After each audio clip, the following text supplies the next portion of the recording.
Vial. Présent. Monsieur Pascal Horry. Présent. Madame Marie Spara. Présent. Monsieur Bernard Bourges. Présent. Madame Florence Tessier, représentée par Monsieur Claude Vial. Elle est en réunion au conseil départemental. Sa réunion se finissait à 19h. Donc je pense qu'elle nous rejoindra en cours de séance. Monsieur Frédéric Costa. Présent. Madame Elisabeth Moulin-Royon. Monsieur Louis Gaucher. Présent. Madame Joëlle Gomez. Présente. Monsieur Marcel Paulet. Présent. Monsieur Guy Beaucanson. Présent. Monsieur Alain Bonnefoy. Monsieur Jean-Pierre Jauré. Présent. Madame Pascal Guy-Forissier. Eh bien, je pense qu'elle va arriver. D'autant plus qu'elle a la procuration de Madame. D'accord. Madame Lisa Collant, représentée par Pascal. Madame Maria Baudavant, représentée par Monsieur Jean-Pierre Jallat. Madame Géraldine Vincent. Présente. Monsieur Jean-Pierre Jallat. Oui. Monsieur Sébastien Arnaud. Présent. Madame Jennifer Caminal. Madame Pauline. Monsieur Michel Béal. Oui. Monsieur Pierre Chénet. Monsieur Frédéric Digonnet, représenté par Monsieur Chénet. Madame Suzanne Fourré. Monsieur Jean-Philippe Granger. Présent. Monsieur Patrice Perrard. Monsieur Yvon Valère. Présent. Et Madame Béatrice Revé, représentée par Monsieur Perrard. Très bien, merci. Est-ce qu'il y a des remarques sur le dernier compte-rendu du conseil municipal du 11 janvier 2018? Pas de remarques, donc je le considère approuvé. Ensuite, sur les arrêtés pris en délégation du conseil municipal, est-ce qu'il y a des questions, des précisions à demander, des remarques?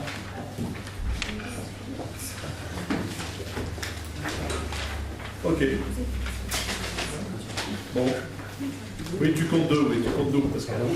Compte deux. Bon, alors nous allons attaquer l'ordre du jour. Alors,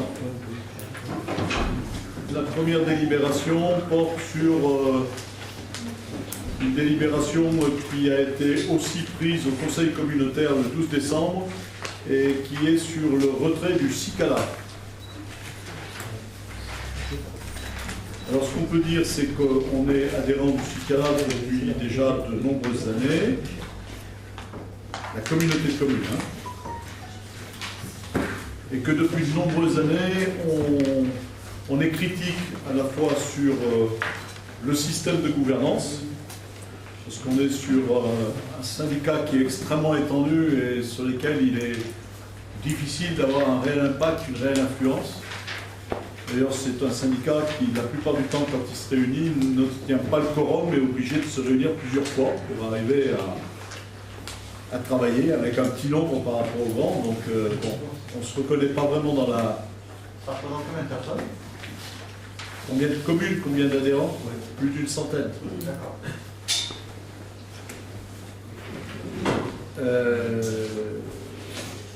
La deuxième chose, c'est finalement les résultats sur le terrain, parce qu'il y a le problème de la forme de gouvernance, et puis dans lesquels donc, les élus ils n'ont pas le sentiment à un certain moment de pouvoir vraiment porter leurs orientations ou leurs souhaits. Et puis la deuxième partie, c'est le résultat effectif en termes de travaux sur cette fois plus modestement notre territoire. Ce qu'on peut dire, c'est que la cotisation annuelle de Loire-Semaine est de 30 000 €. Voilà.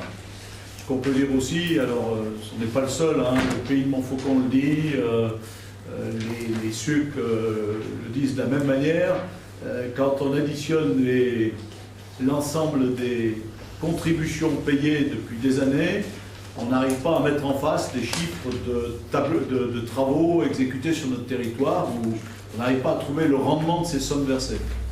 Bon, alors ça pourrait être parce qu'en fait, ces sommes, on est très solidaires et qu'elles génèrent des travaux ailleurs, mais pour autant, ben non, il y a quand même des travaux sur notre territoire. Voilà. Cette année, 1er janvier, avec un terme générique qui est au moins facile à prononcer, mais des fois on ne peut pas savoir ce qu'il y a dedans, la compétence GEMAPI est maintenant une compétence à partir du 1er janvier exercée par la communauté de communes de Loire-Semaine. Cette compétence, elle comprend les volets qu'on connaissait traditionnellement, volet contrat de rivière, amélioration de l'eau, etc., et un volet prévention des inondations, qui jusqu'à présent était du ressort de l'État. Donc, on s'est dit que c'était le moment, par rapport à l'arrivée de cette compétence supplémentaire, puisque de toute manière, il faut revisiter les statuts du CICALA, il faut revisiter ses missions. Le CICALA, finalement, se proposait comme le futur interlocuteur pour la compétence PI, la compétence plan d'inondation, en plus des compétences déjà exercées. Voilà. Donc sur le territoire, les 5 intercommunalités ont essayé de réfléchir en commun en se disant quel est l'intérêt pour l'avenir, comment faut-il envisager de prendre cette compétence, est-ce qu'on veut l'exercer à travers les syndicats déjà existants, donc le CICALA, pour 3 d'entre elles, 3,5, donc je vous ai cité, Loire-Semaine, Montfaucon et les SUC. Pour 3 d'entre elles, ils ont dit non, on ne peut pas continuer comme avant. Avec le même argent, on peut procéder différemment, mais travailler différemment. Voilà. Pour les Marches du Blé, la situation est un tout petit peu plus compliquée parce que la communauté de communes n'était pas adhérente du CICALA. Et en fait, c'est des communes qui étaient adhérentes du CICALA pour un certain nombre de missions. Donc c'est un tout petit peu plus complexe. Donc aujourd'hui, ils ne savent pas vraiment dans quel sens ils vont aller, sachant que pour eux, c'est une nouveauté d'exercer les 2 compétences. Voilà. Le Haut-Lignon, lui, trouve son compte dans la gestion du CICALA et dans les interventions qu'il a pu avoir sur son territoire et souhaite continuer comme avant. Voilà. Oui. Juste une question, le président du CICALA, c'est bien le maire Brie ou... Oui, le président du CICALA, M. Fauché. Voilà. Donc, voilà le contexte. Nous, ce qu'on a souhaité au niveau de Loire-Semaine, donc cette fois c'est Loire-Semaine, c'est de dire on demande notre retrait du CICALA, ce qui normalement déclenche des procédures assez compliquées, parce que pour se retirer du syndicat, il faut que Loire-Semaine délibère. Ensuite, il faut que les communes de Loire-Semaine délibèrent, ce qu'on vous propose ce soir. Ensuite, il faut que l'intégralité des adhérents du syndicat délibère, et qu'ensuite il y ait une majorité de ces communes qui acceptent notre départ. Et sinon, après, il y a des arbitrages possibles de par l'État, dans la mesure où là, c'est bien des blocs entiers qui se préparent à partir du CICALA. Voilà. Est-ce que j'ai été clair? Il y a peut-être des questions par rapport à ça. Oui, le président de la communauté a évoqué ce que pourrait éventuellement coûter à la communauté ce retrait. Ce qu'on faisait? En demandant le retrait, est-ce qu'il n'y a pas par rapport au statut des engagements sur des emprunts ou... Est-ce que ce serait financièrement neutre?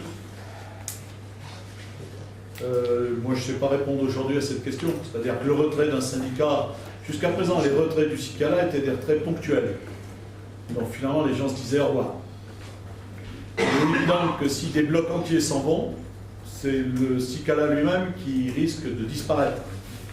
C'est-à-dire qu'on n'est plus sur un retrait, mais on est sur un démantèlement ou un partage. Alors, ce qu'on peut répondre aujourd'hui, c'est que la situation du CICALA est financièrement neutre.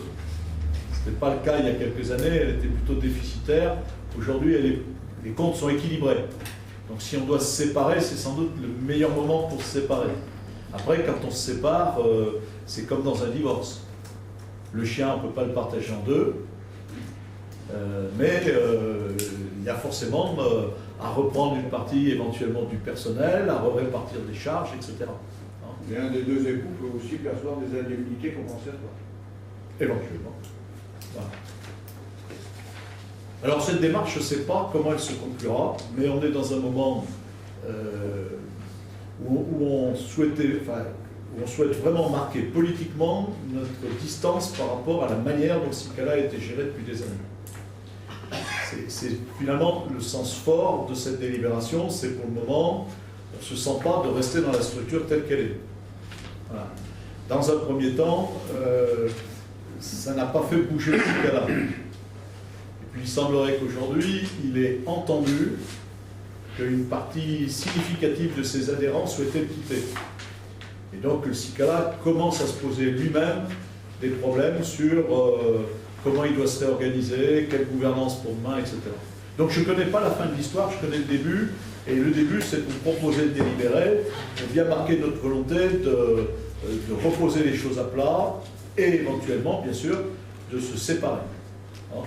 se posera derrière la manière dont nous exercerons ces compétences dans les mois à venir. Parce que si on se sépare, après, il faudra avoir un projet.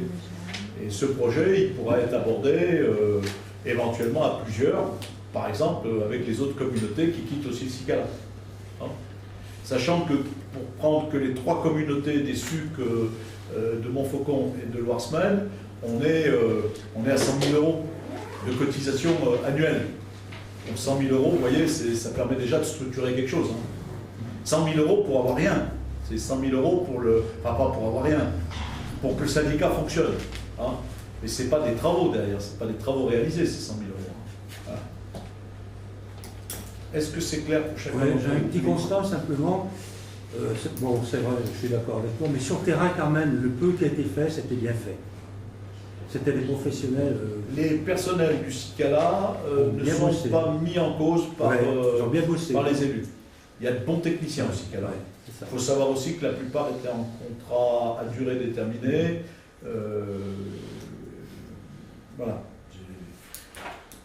Mais le personnel, il n'y a pas de travail était critique bien fait. du personnel. Sur la renouée, les rives. Bien sûr. Bien sûr. Après, il faut savoir aussi que sur OREC, la dernière fois qu'il y a eu des désordres sur la semaine, on les a invités à venir nous conseiller et ils nous ont dit qu'ils pouvaient éventuellement venir nous conseiller si on les payait. Alors, il me semble qu'il y avait une cotisation annuelle de 30 000 €. Donc, juste pour pouvoir nous dire ce qu'éventuellement ils pouvaient conseiller, en gros, à part nous dire de prendre un bureau d'études et de le payer, ou de les... Bon, donc, c'est vrai qu'en termes de service, il ne fallait pas avoir des besoins réels. Après, sur les travaux programmés, oui. La mission du Cicala, elle est où? Au-delà de la GEMAPI, parce que là on parle du cadre de la GEMAPI en fait. Hein. C'est la GEMAPI qui vous amène à réfléchir, à faire surtout le travail de réflexion. Hein. Le GEMAPI, le Cicala, pardon, ça allait bien au-delà seulement de la prévention des risques et de l'inondation, ça avait d'autres fonctions, ça avait d'autres missions. Alors d'abord, ça n'allait pas du tout sur la prévention des risques d'inondation, puisque c'est une compétence nouvelle. Mais que là aussi, par exemple, pour exercer cette compétence nouvelle, il est bien évident que le Cicala ne le ferait pas à coût constant. Par exemple, ce qu'on paye aujourd'hui, qui est de l'ordre de 1,60 € par habitant, c'est juste pour la partie contrat de rivière. Gestion du SAGE, il participe à ces réunions, à ces temps de missions comme ça. Hein. C'est pas pour la partie prévention d'inondation qui est nouvelle. Hein. Le président avait fait circuler un chiffre incidemment sur l'augmentation nécessaire pour prendre cette partie de compétence. Pas pour faire des travaux, pour exercer la partie de compétence. Mais il les a vite retirés. Donc on ne peut pas trop les citer, puisqu'en fait ils sont apparus, puis piouf, disparus. Mais quand même, ça augmentait très sensiblement la cotisation. Donc en sortirant du Cicala, dans votre réflexion, on intègre cette GEMAPI, plus tout ce que l'on faisait à travers le donc les rivières. Dans tous les cas de figure, la compétence GEMAPI, elle est aujourd'hui à la communauté de communes Loire-Semaine. La compétence, à partir du 1er janvier, est exercée par la communauté de communes. Dans tous les cas de figure.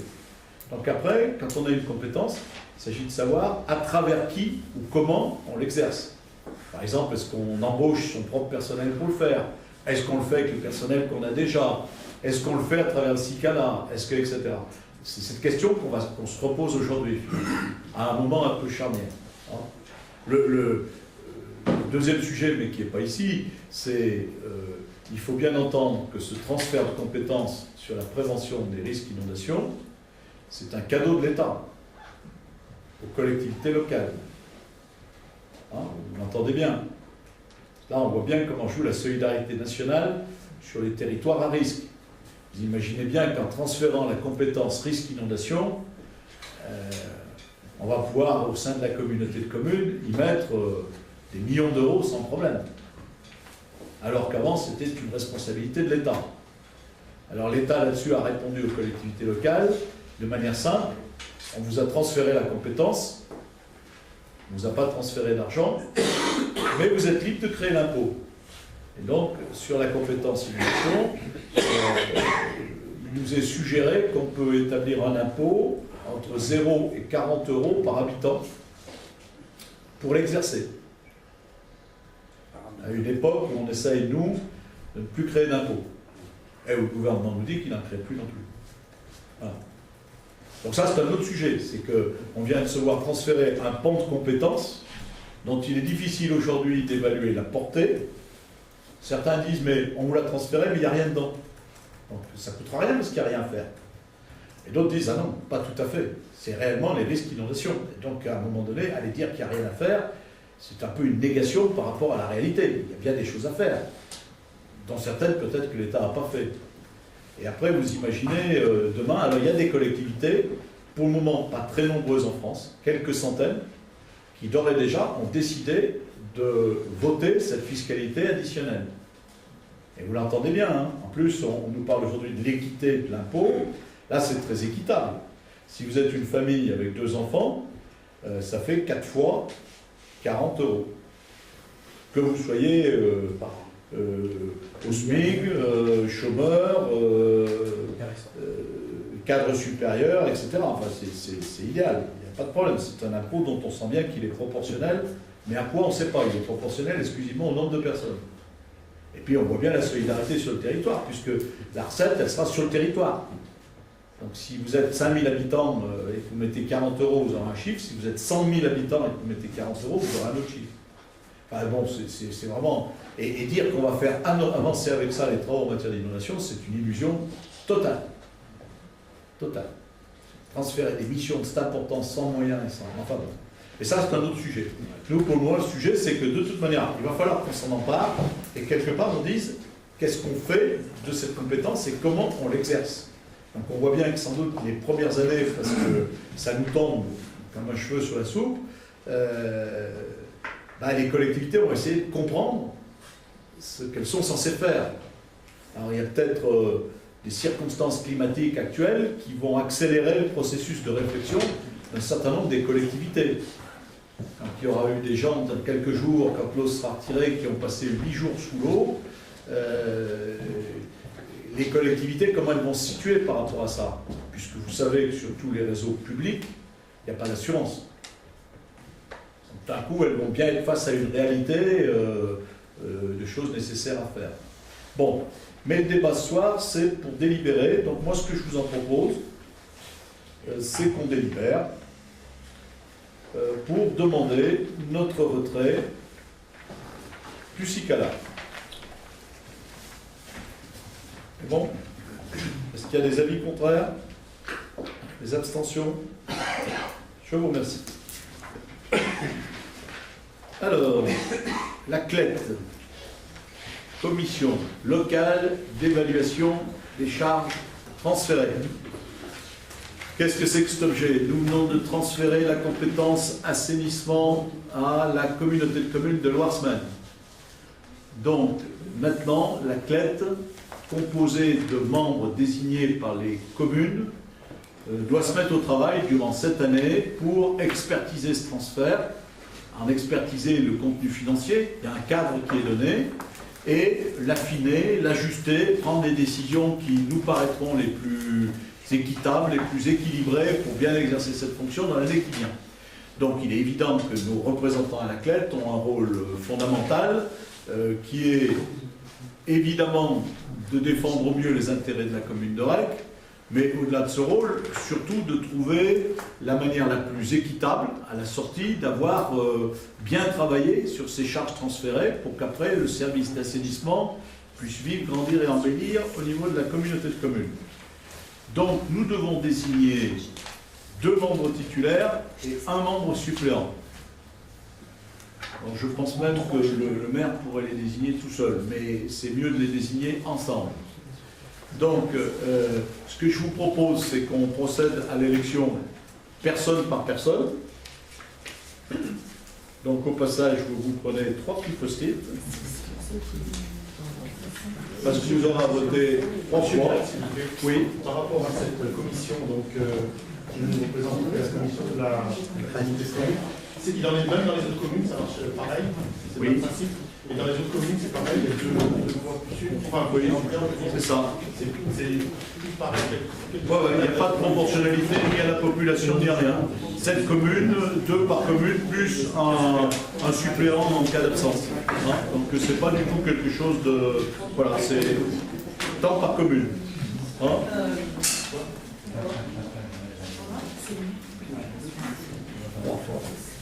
Alors, Vous présentez 2 personnes, mais on peut présenter une personne. je vous entends pas, je m'excuse. S'il vous plaît. Allez-y, monsieur Valère. Je vais vous présenter 2 personnes là, pour cette commission. Est-ce qu'on peut présenter une personne de notre liste? Je ne comprends pas bien votre question, parce que, si vous voulez, c'est une élection. Oui. Donc il est évident que toutes les personnes ici présentes, si elles le souhaitent, peuvent être candidats. D'accord. En fait, pour être élu, c'est un scrutin simple, c'est-à-dire qu'il faut avoir la majorité.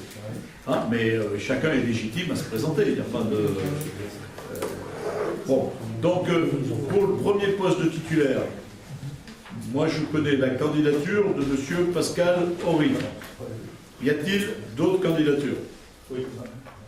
Monsieur Valère.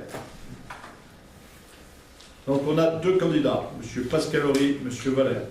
Vous inscrivez un nom, ou 0, ou un autre si ça vous fait plaisir, sur le papier que vous avez.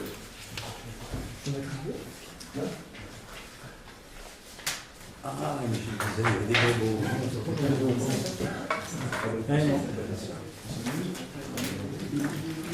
Alors, un certain nombre d'entre vous ont des pouvoirs.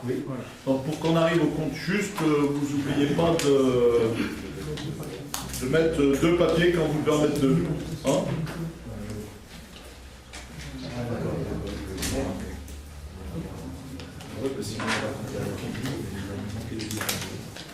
Qui est-ce qui fait passer la boîte?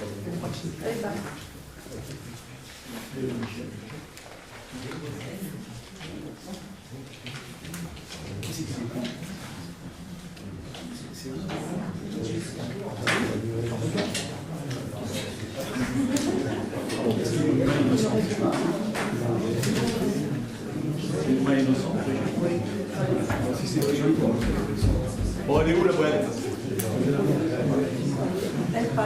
Allez, faites circuler.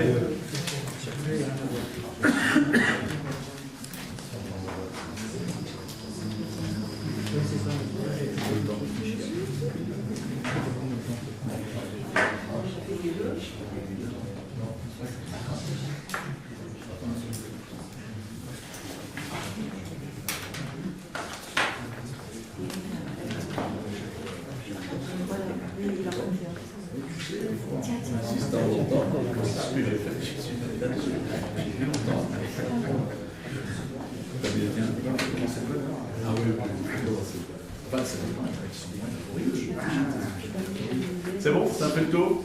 Allez, dites-nous combien il y a de bulletins.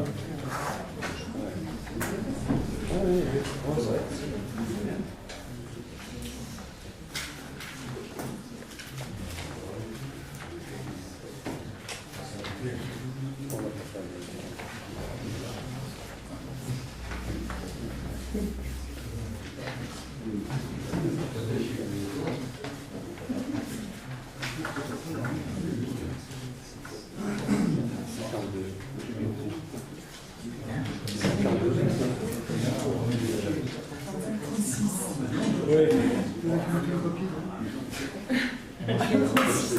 y a un truc qui va pas.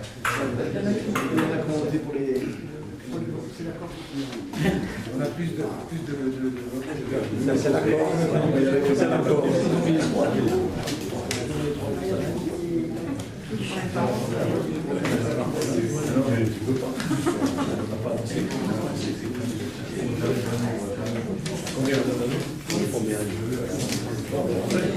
Alors, je crois qu'il pourrait expliquer les conseils.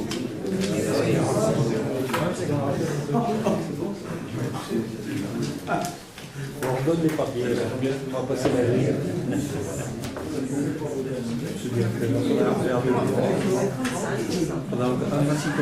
Bon, j'ai pas dû être clair sur les conseils. Parce qu'on a 36 bulletins. Donc 36 bulletins, c'est même pas la peine de dépouiller. Nous ne sommes que 29. mais là, il y avait un qui était blanc. Oui, mais on s'en fout, tu ne peux pas dépouiller. S'il y en a qui ont mis des papiers blancs dedans, ils sont dedans quand même. Donc, Personne qui allez, on recommence. alors, attendez. J'ose pas le dire, mais je dis quand même. Est-ce que vous souhaitez vraiment qu'on vote à bulletin blanc? Non, mais là, attendez, c'est s'il y a l'unanimité, ce qui est un moment de grâce rare. Donc, est-ce qu'éventuellement, je peux me permettre de vous proposer que nous votions à main levée? Y a-t-il des gens qui s'y opposent? Y a-t-il des gens qui s'abstiennent? Même s'ils s'abstiennent, je ne le fais pas.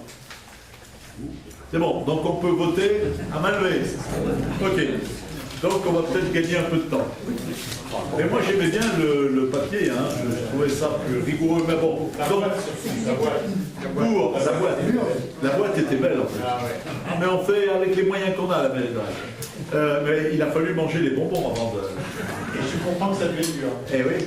Alors, donc, pour le premier poste de titulaire, il y a les candidatures de M. Pascal Horry et de M. Yvon Valère. Pour M. Pascal Horry. Merci, vous allez compter par déduction. Pour M. Yvon Valère. 4, puisqu'il y a la procuration. Et donc le reste s'abstient. Voilà. Ok. Pour le deuxième poste de titulaire, je connais la candidature de M. Guy Vaucanson. Y a-t-il d'autres candidatures? M. Perrat. On procède de la même manière. Pour M. Guy Vaucanson. Pour M. Perrat. Et abstention de la même manière. Pour le poste de suppléant, je connais la candidature de M. Bernard Bourgi.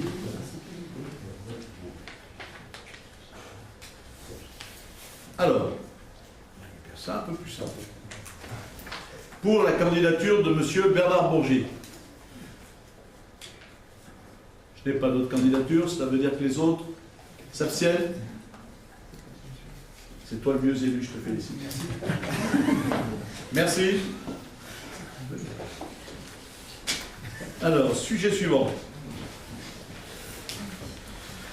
Je vous propose de vous prononcer sur la création d'une astreinte décisionnelle à l'intention des cadres. Alors, cette astreinte décisionnelle, elle concerne les cadres A et B. Allez-y, je vous en prie. Les A et B qui sont? Ah bah, par exemple, vous en avez un là. A ou un B? Ah, Vous êtes pas bien? moi, je veux bien le payer comme un B, mais je suis pas sûr de le garder autant. Voilà. Ou des gens comme Johan Boyer, par exemple, pour citer, j'aime pas trop citer des noms au conseil, des cadres. Voilà. Donc, je vous propose qu'on crée cette astreinte décisionnelle. On se retrouve assez régulièrement sur des sollicitations fortes, dans des périodes de crise, et on a besoin de mobiliser en mairie des gens sur des périodes, des fois de nuit, etc. Et pour le moment, en l'absence de cette astreinte décisionnelle, ça veut dire que ces gens-là ne sont pas spécialement indemnisés pour leur présence. Voilà. Donc je veux ouvrir cette possibilité sur ces personnes et sur ces périodes de crise. Il y a déjà des astreintes, mais qui concernent, elles, très directement les cadres techniques, services techniques, et qui sont des astreintes, elles, opérationnelles, c'est-à-dire ils sont d'astreintes le week-end sur les interventions, le tout dedans des interventions, les dépannages, etc. Et ils peuvent eux-mêmes mobiliser après du personnel pour intervenir en tant que besoin. Hein, voilà. Oui. C'est une astreinte que je vois marquée de lundi à lundi, enfin une semaine complète, en présence numérique ou téléphonique chez les... Alors, on crée le cadre de cette astreinte. Donc, on pourrait imaginer que cette astreinte, elle soit 364 jours par an et permanente. Ça ne va pas être le cas. On va utiliser cette astreinte quand on la jugera nécessaire par rapport à des événements particuliers. Je citais tout à l'heure, par exemple, les crues, des choses comme ça. Voilà. Contrairement à l'astreinte des cadres techniques, qui, elle, est bien sur l'ensemble de l'année et sur toutes les semaines. Mais on crée le cadre. Donc, dans le cadre, il faut mettre le cadre général pour après pouvoir cibler sur les besoins particuliers. Ça peut très bien être une astreinte sur 2 jours, sur un week-end, sur... voilà. À la demande. D'accord. À la demande, avec une forme d'anticipation quand même. Sinon, c'est plus tout à fait une astreinte. Hein? Mais on a régulièrement des bulletins d'alerte météo ou des circonstances particulières qui nécessitent une vigilance et où on sait très bien qu'il faut que le cadre il soit disponible. Hein? Voilà. D'autres questions là-dessus? Bah, c'est surtout que sur son rôle, il n'y en a pas eu jusqu'à présent. Ça n'existait pas. Ou pas? Si, tout à fait. Il y en a eu non rémunérés. Vous voyez la nuance? Bien sûr. Voilà. Donc, au bout d'un moment, c'est vrai qu'à travail fait, il faut un système de compensation du travail fait quand on a des gens disponibles et autres. Mais bien sûr qu'il y en a eu, parce qu'on n'a jamais manqué de personnes, de volonté. On peut quantifier à l'année, à peu près la période? Une journée, 2 jours, 20 jours, 50 jours? Ça dépend des événements. Oui, en moyenne. C'est une très bonne réponse, plein de bon sens de Loulou. Oui. Bah, prenez une année normale, on a 2-3 bulletins d'alerte météo dans l'année où le préfet dit pas de ramassage demain, etc. Et où il y a parfois des charges très ponctuelles de travail parce qu'il faut alerter les familles, parce qu'il faut déclencher un certain nombre de mesures, etc. On a d'autres périodes qui sont parfois des périodes, on va les appeler, où on n'est pas forcément en crue qui va être méchante, mais on est en crue. On est bien obligé, nous, d'être là, d'y passer la nuit, pour voir comment ça va évoluer, etc. Bon, donc moi je dirais chaque année, il y a quelques journées. Il n'y a pas toujours la catastrophe derrière, mais chaque année, il y a quelques journées. Hein. Et là, c'est des journées où les gens, il faut qu'ils restent, il faut qu'ils soient là, il faut qu'ils se mobilisent, il ne faut pas qu'ils partent ni au sport d'hiver, ni ailleurs. Il faut que, voilà. Ça clarifie un peu la chose? Oui. Les avis contraires? Les abstentions? Pardon, ça fait plus de 2 personnes. Ou plus.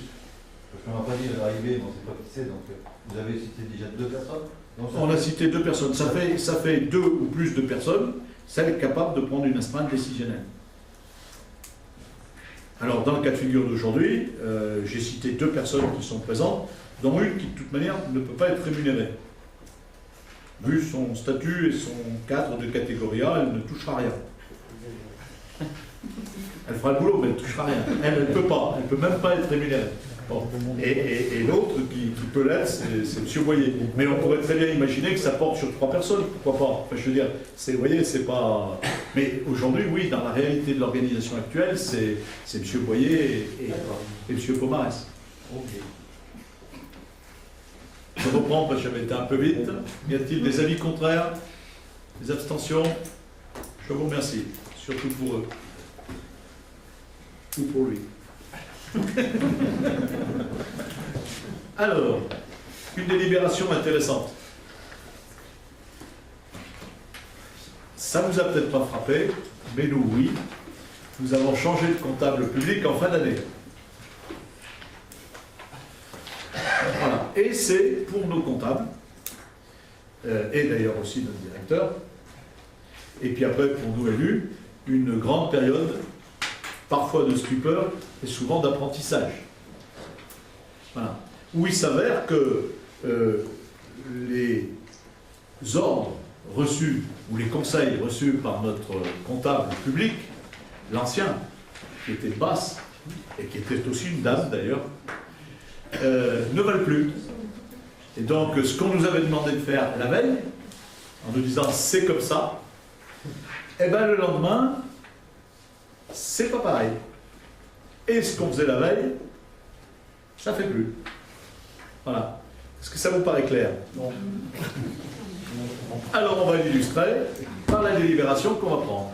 Ça fait donc, je crois, 4 ans que toutes les fins d'année, nous versons à notre personnel, avec les délibérations qui vont bien, des bons cadeaux, chacun, facile s'étend 10 €, et cette année c'était 60 € par exemple, ces bons ayant pour vocation à être dépensés dans les commerces lorrains.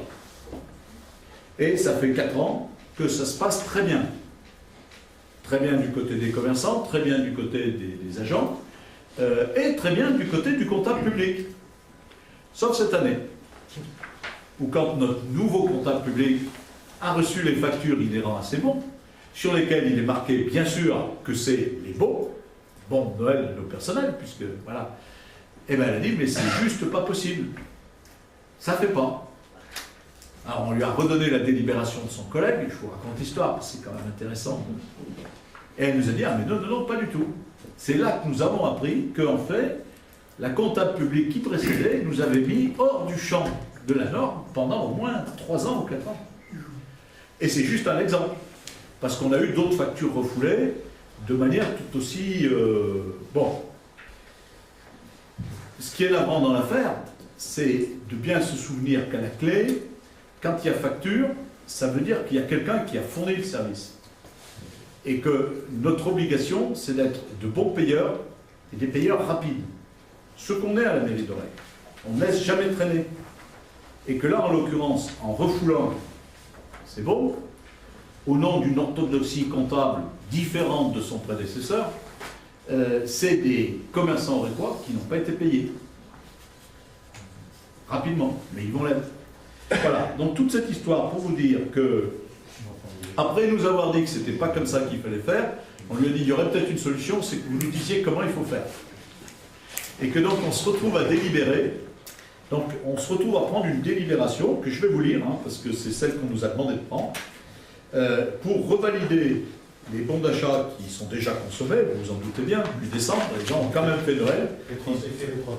Voilà. Et donc, normalement, nous ne sommes pas trop... Pas du tout, voilà, c'est le bon mot, en situation de prendre des délibérations avec un effet rétroactif. Voilà, donc la délibération qui nous est proposée. Les délibérations antérieures octroyant des bons d'achat pour le personnel communal, notamment à l'occasion des fêtes de fin d'année au titre de la politique d'action sociale. Le maire rappelle que, suivant la loi du 13 juillet 1983, que je vous invite à lire, portant droits et obligations des fonctionnaires, dans son article 9, l'action sociale collective ou individuelle vise à améliorer les conditions de vie des agents publics et de leurs familles. Le maire propose donc d'actualiser et préciser l'intervention sociale à destination des employés communaux. En fait, on précise ce qu'on avait déjà décidé. Le conseil municipal, si vous en êtes d'accord, délibère pour décider d'attribuer à l'occasion des fêtes de fin d'année des bons d'achat d'un montant de 10 € pour une somme de 60 € par agent. Ces bons nominatifs attribués sont à utiliser jusqu'au 31 décembre.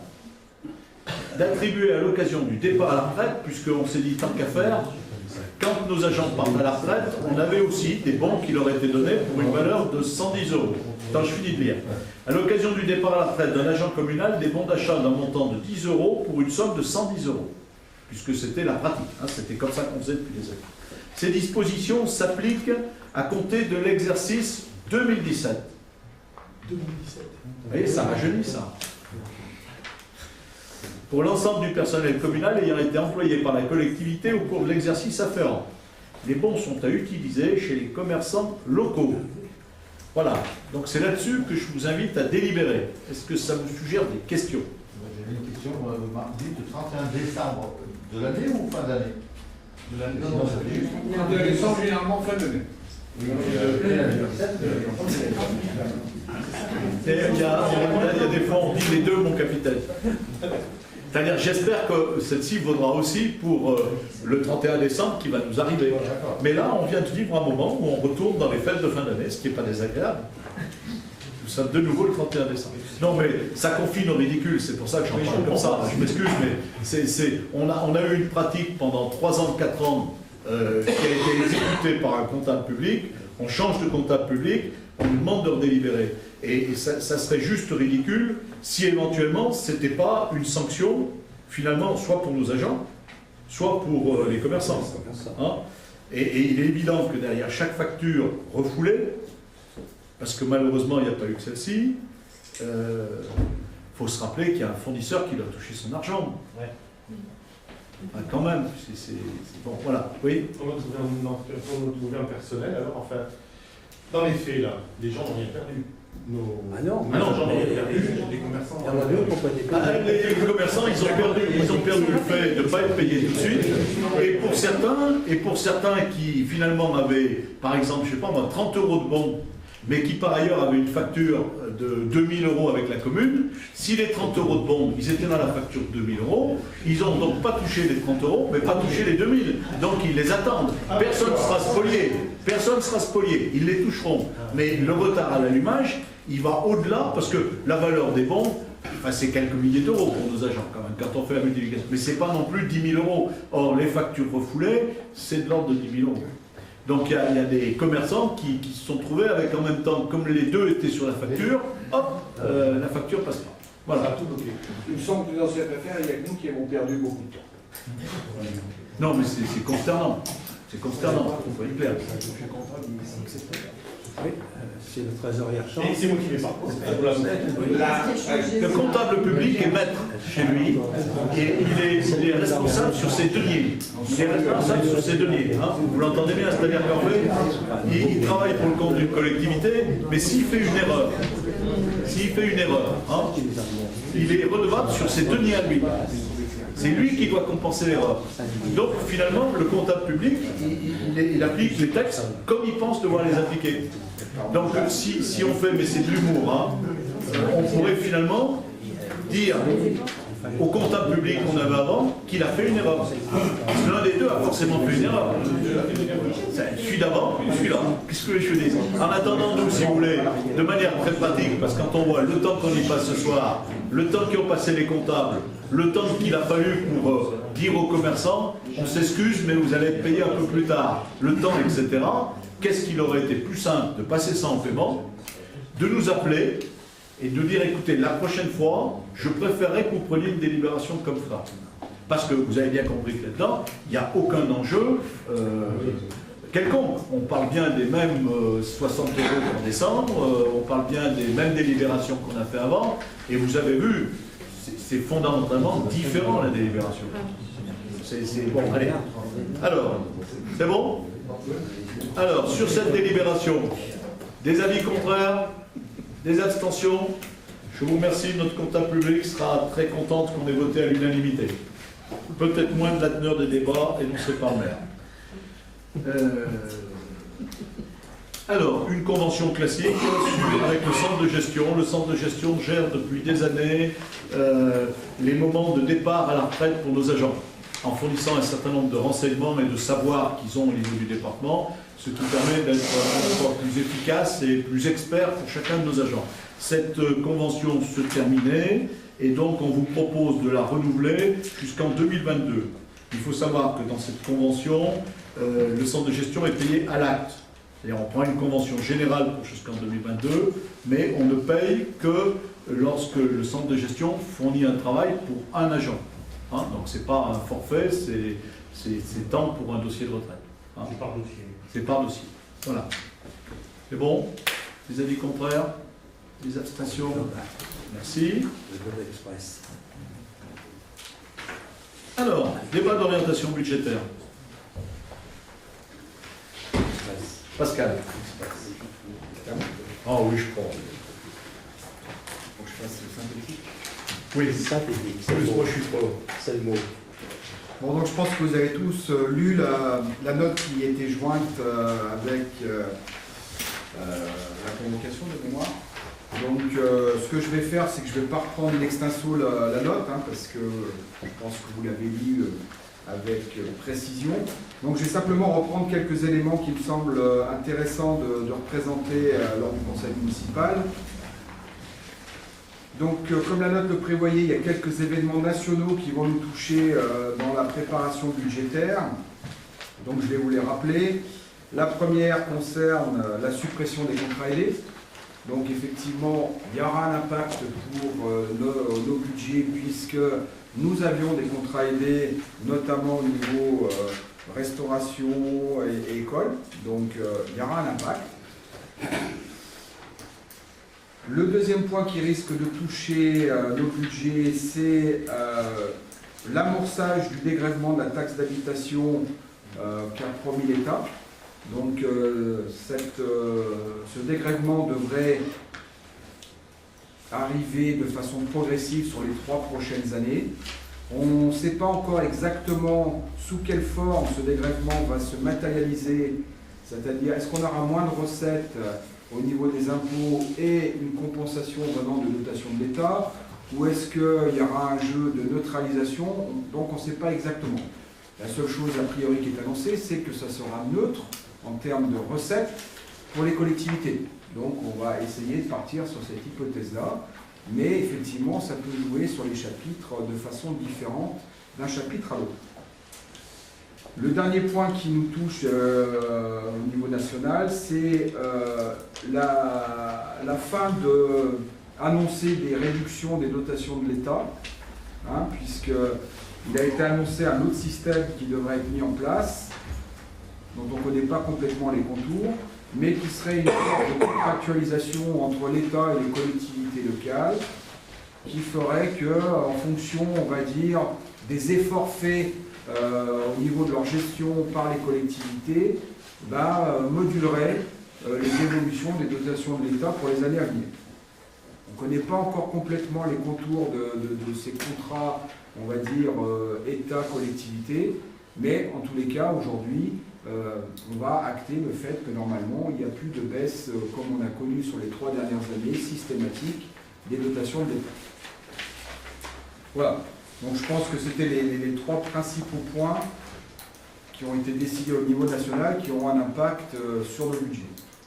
Après, d'un point de vue plus local, on a pris la décision de maintenir les taux d'imposition sur les 3 taxes locales, que sont la taxe d'habitation, la taxe foncière sur le non bâti, la taxe foncière sur le bâti. Donc on va tenir cet engagement qu'on avait pris lors de la dernière campagne électorale, c'est-à-dire de maintenir les taux sur la durée du mandat. Donc pour l'année 2018, on va acter le fait que les impôts locaux n'auront pas de modification au niveau des taux d'imposition.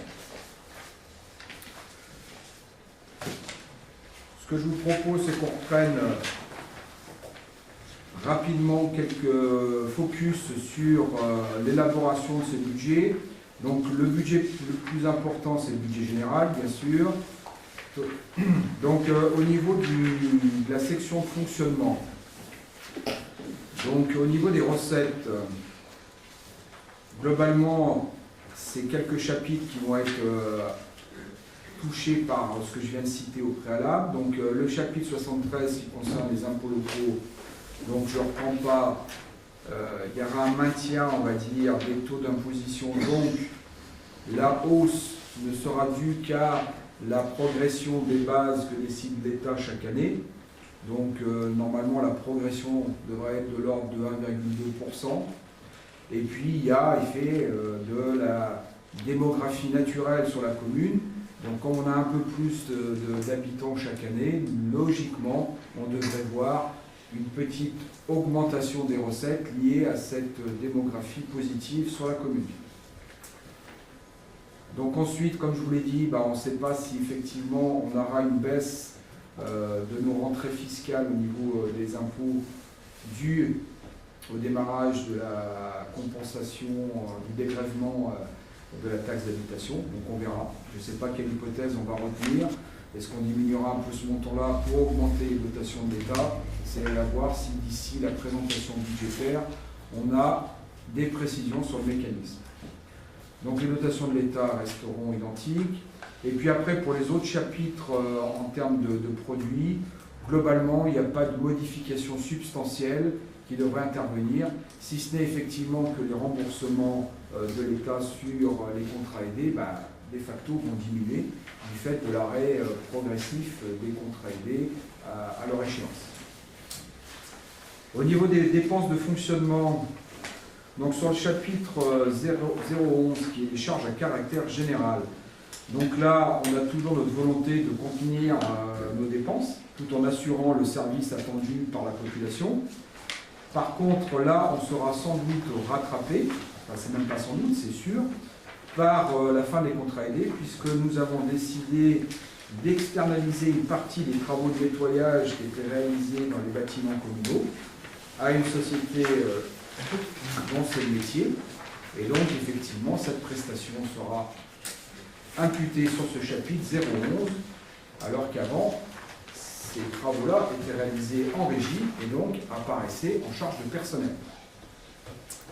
Sur le chapitre 012, donc là, on a toujours la volonté de contenir les dépenses de personnel. Donc, on a pris l'engagement de maintenir, notamment au niveau du scolaire, tous les contrats qui sont directement liés au contact des enfants, donc notamment les ATSEM. Donc là, il y aura forcément un surcoût du passage, on va dire, de contrats aidés pour certains à des contrats définitifs non aidés. Donc il y aura forcément un coût complémentaire à supporter par la collectivité. On essaiera aussi de voir, en fonction de la pyramide des âges, des entrées et des sorties, si on peut maintenir ou non ce poste de charge de personnel. Voilà, pour les autres postes, globalement, il n'y aura pas de modification substantielle. Tout ce qui est subvention ou le contrat avec le GEC, les choses sont bordées et la vocation est plutôt de maintenir et de contenir ces dépenses-là. Quant aux charges financières, du fait qu'on a un désendettement, mécaniquement elle baisse. Et en plus, on bénéficie de l'effet stock plus favorable de notre dette, puisque aujourd'hui, on a plutôt des emprunts avec des taux d'intérêt relativement bas, et on a plutôt remboursé les emprunts qui avaient des taux d'intérêt un peu plus élevés, car souscrits il y a de nombreuses années avec des taux beaucoup plus élevés. Donc on a ce double effet, réduction de la dette et un stock avec des taux plus bas. Voilà, au niveau du fonctionnement. Donc tout ça devrait nous permettre de pouvoir dégager un autofinancement qu'on estime aux alentours de 1 million, 1 million 100 000 euros, qui permet de financer une partie des investissements que nous avons à mettre en œuvre sur l'année 2018. Donc si on passe justement au budget d'investissement, donc là on a un certain nombre de choses qui sont lancées, dont principalement les travaux de rénovation de l'école publique Le Prévert, puisque là on a forcément un rythme soutenu à pouvoir mettre en œuvre pour cette rénovation-là. L'objectif étant que les travaux soient terminés à la rentrée scolaire de septembre 2019. Donc vous voyez, c'est quand même vite là. Donc il faut impérativement que les travaux puissent s'exécuter rapidement. Donc sur 2018, nous aurons une partie assez importante normalement de dépenses qui vont se réaliser sur cette rénovation. Ensuite, après, on a un certain nombre d'événements qui sont importants, qui sont déjà lancés. Je pense notamment à la rénovation du château. Mais là, on devrait plutôt avoir des frais d'études et de maîtrise d'ouvrage pour 2018, parce qu'après, le temps que l'appel à projet soit complètement finalisé, ensuite on va avoir les marchés à lancer. Je pense que sur 2018, on n'aura pas d'autres dépenses que ces frais que je viens de vous citer. Voilà, donc tout ça devrait, avec les dépenses d'investissement courantes, on doit chaque année mettre en œuvre pour maintenir, on va dire, le patrimoine de la commune en bon état, on va rester dans cette enveloppe, on va dire, de 1,8 million de dépenses d'investissement. Au niveau des recettes d'investissement, je vous ai cité l'autofinancement, avec cette enveloppe de l'ordre de 1 million, 1 million 150 000 euros. Ensuite, la deuxième ressource, c'est effectivement le recours à l'emprunt. Donc notre vocation, c'est toujours de souscrire un peu moins d'emprunts que on va dire le stock que nous remboursons de dette. Donc on rembourse à peu près 650 000 euros d'emprunt chaque année. Donc on envisage d'avoir recours à l'emprunt à hauteur de l'ordre de 600 000 euros sur le budget général. Le dernier point de recette significatif concerne les subventions. Et donc là, on poursuivra bien sûr les recherches de subventions possibles et éventuelles. Donc, notamment sur l'école, on a obtenu une de la région. Sur le château, on vous a présenté lors du dernier conseil municipal le plan de financement. Donc on a un certain nombre de subventions qui restaient encore à pouvoir être confirmées. Donc on continue le travail sur le sujet pour effectivement complètement boucler ce plan de financement. Voilà sur le budget général les hypothèses de travail qui vont nous permettre d'établir le budget primitif. Concernant les budgets annexes, donc on ne les a pas tous repris, on a simplement mentionné ceux où il y avait des modifications. Donc avec le transfert de compétences de l'assainissement à la communauté de communes, bien sûr on aura la suppression du budget annexe de l'assainissement. Donc en 2018, il n'y aura plus de budget annexe assainissement. De même, il n'y aura plus de budget annexe affaires funéraires, puisque désormais, la chambre funéraire étant gérée par un privé, il n'y avait plus d'intérêt d'avoir un budget annexe service funéraire. Donc là aussi, sur le 2018, il n'y aura plus ce budget annexe. Par contre, avec le projet de maison médicale sur REC, il y aura un budget primitif, un budget annexe maison médicale, pour avoir une lisibilité parfaite de l'opération. Puisque vous savez qu'on va avoir en dépense l'investissement et puis après on aura pour partie des cessions puisque certains professionnels de santé préfèrent acheter et d'autres préfèrent rester en location, donc on aura aussi un volet locatif sur ce projet-là. Donc ça permettra de bien identifier cette opération-là et de pouvoir en mesurer pleinement les effets financiers. Voilà. Quant aux autres budgets annexes, il n'y a pas de modification particulière à stipuler et donc on présentera ces budgets annexes avec les mêmes hypothèses que celles que nous avons retenues pour les années précédentes. Il n'y a pas de modification particulière, que ce soit sur le budget du camping, de la restauration scolaire, de l'eau, du petit train, du local commercial. Je crois que j'en ai pas oublié. Voilà. Voilà. Est-ce que vous avez des questions par rapport à oui? Deux petites questions. Vous annoncez une augmentation des charges à caractère général qui serait liée à l'externalisation du service d'entretien des bâtiments communaux. Pourquoi vous recourir absolument au privé pour entretenir les bâtiments municipaux? Parce qu'en fait, on a voulu... c'est simple. Aujourd'hui, c'était principalement des contrats aidés qui faisaient cette opération-là. Donc on avait deux solutions, soit effectivement de prendre des contrats fonction publique pour réaliser ce type de mission.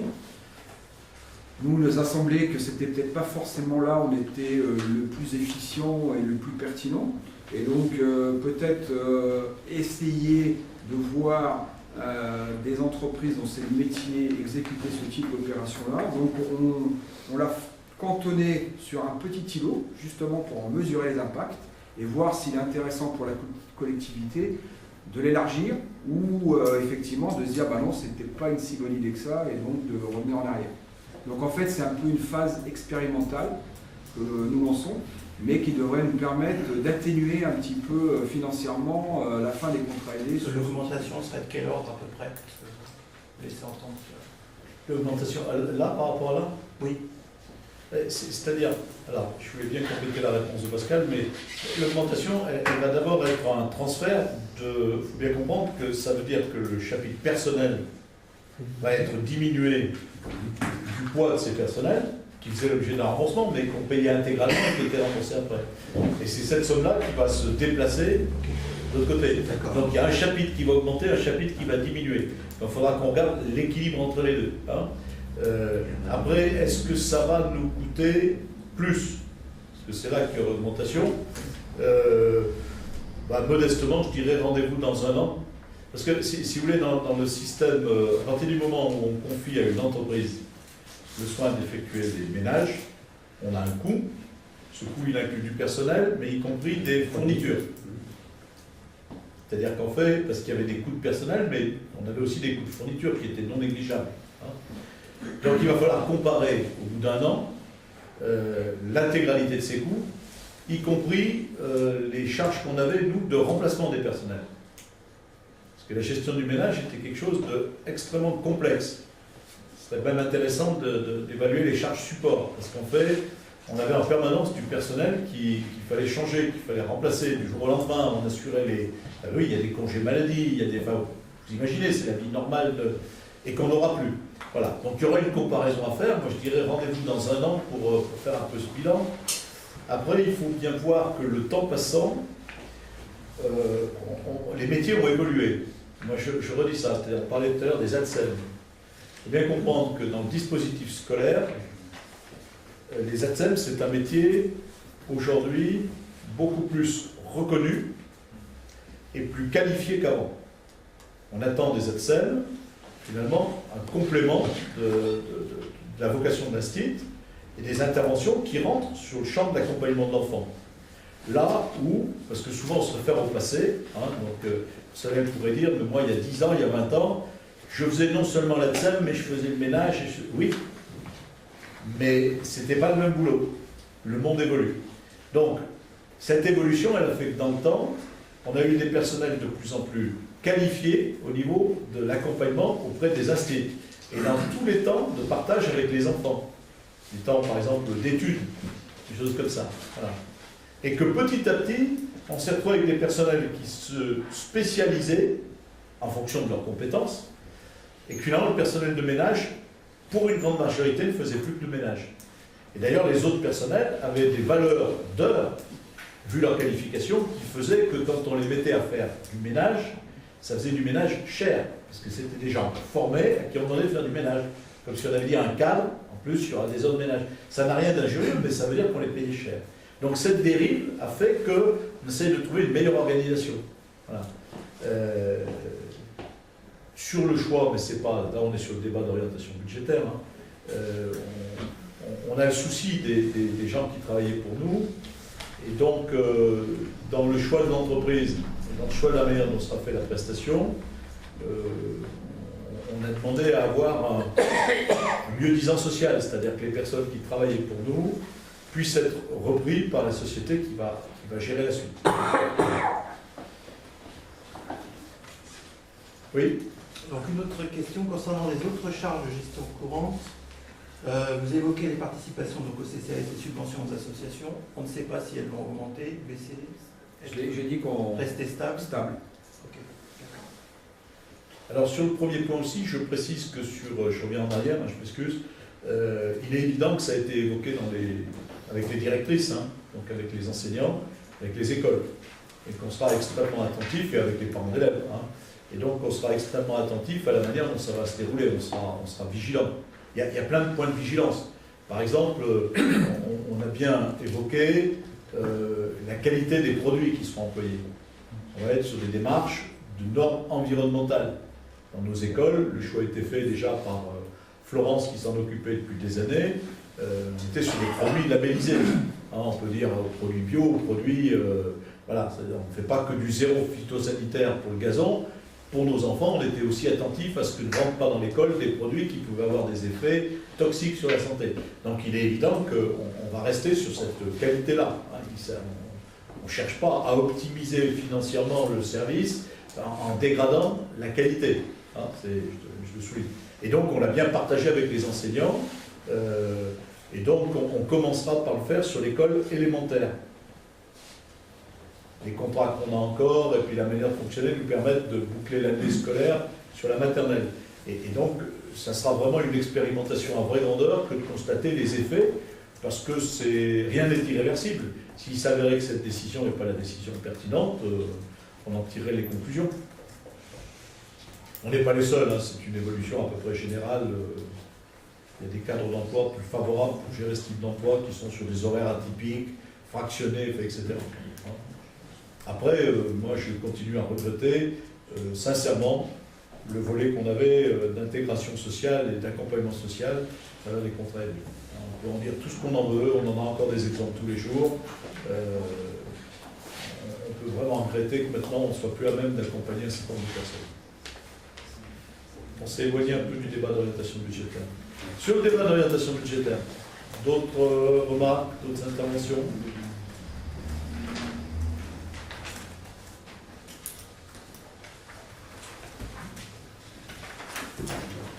Donc, ce n'est pas un point. Oui, Sébastien? Je voulais savoir si, si ce débat d'orientation budgétaire, enfin la note de synthèse, elle est abordée déjà en commission des finances.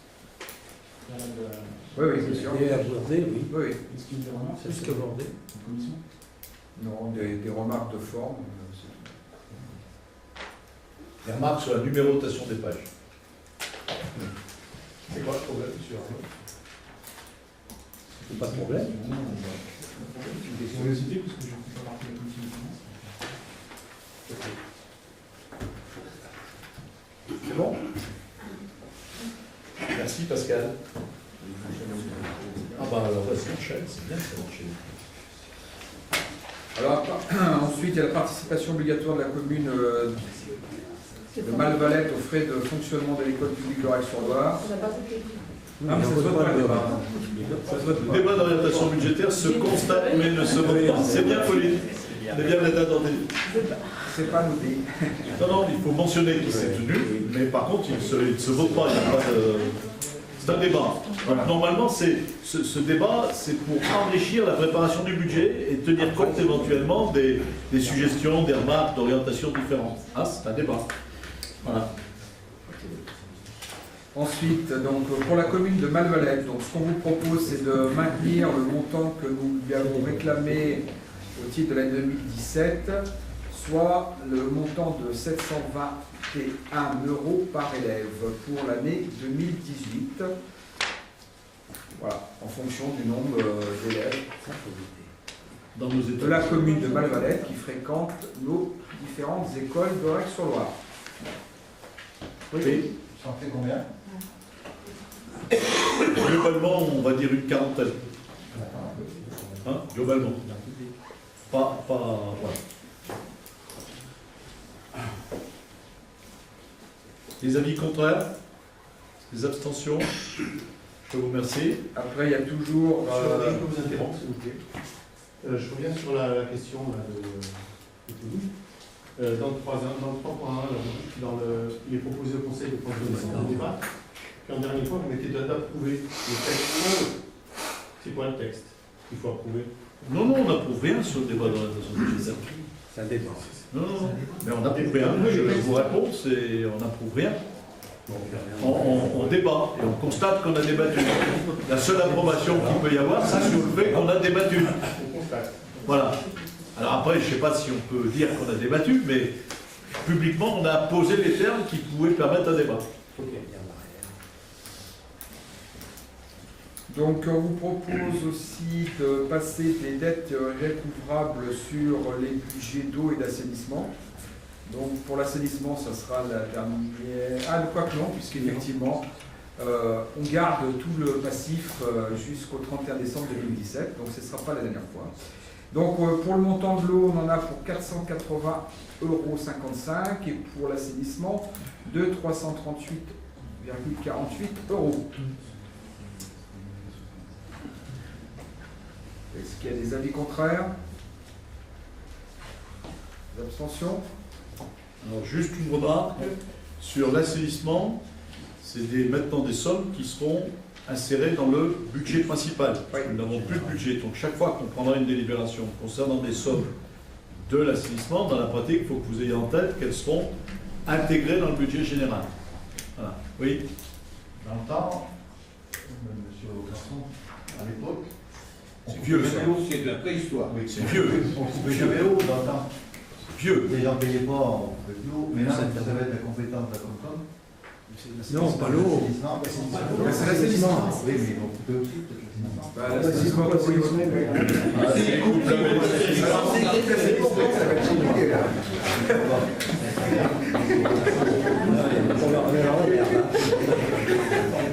sais pas comment ils vont faire.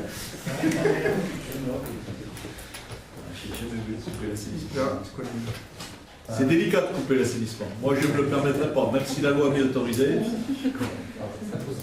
Ça poserait des problèmes. Non, d'abord, on ne peut pas couper l'assainissement, mais je pense que c'est pas ce que vous vouliez dire, sans doute, parce que je ne vois pas comment on couperait l'assainissement. Ça n'a jamais existé, ça n'existera jamais. Enfin, bon, voilà.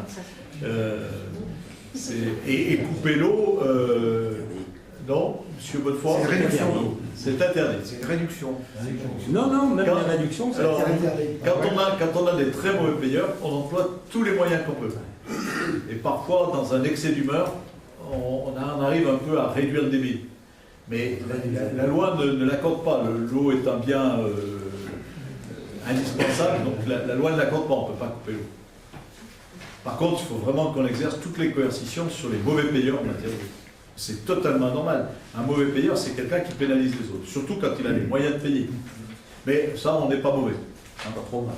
On n'est pas trop mal.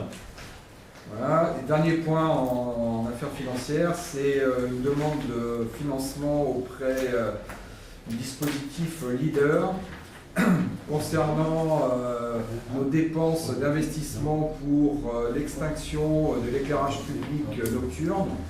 Donc on vous a mis le plan de financement. Donc nous avons eu des dépenses à hauteur de 17 607,80 €. Donc on vous propose de demander une subvention au titre du leader pour 6 600 € sur ces 17 607,80 €.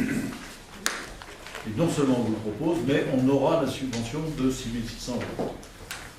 Puisque le leader s'est fixé des règles et qu'il accompagne les 44 communes de ce territoire de Saint-Gelais à même hauteur, c'est le choix qui a été fait, sur les opérations visant à des économies d'énergie.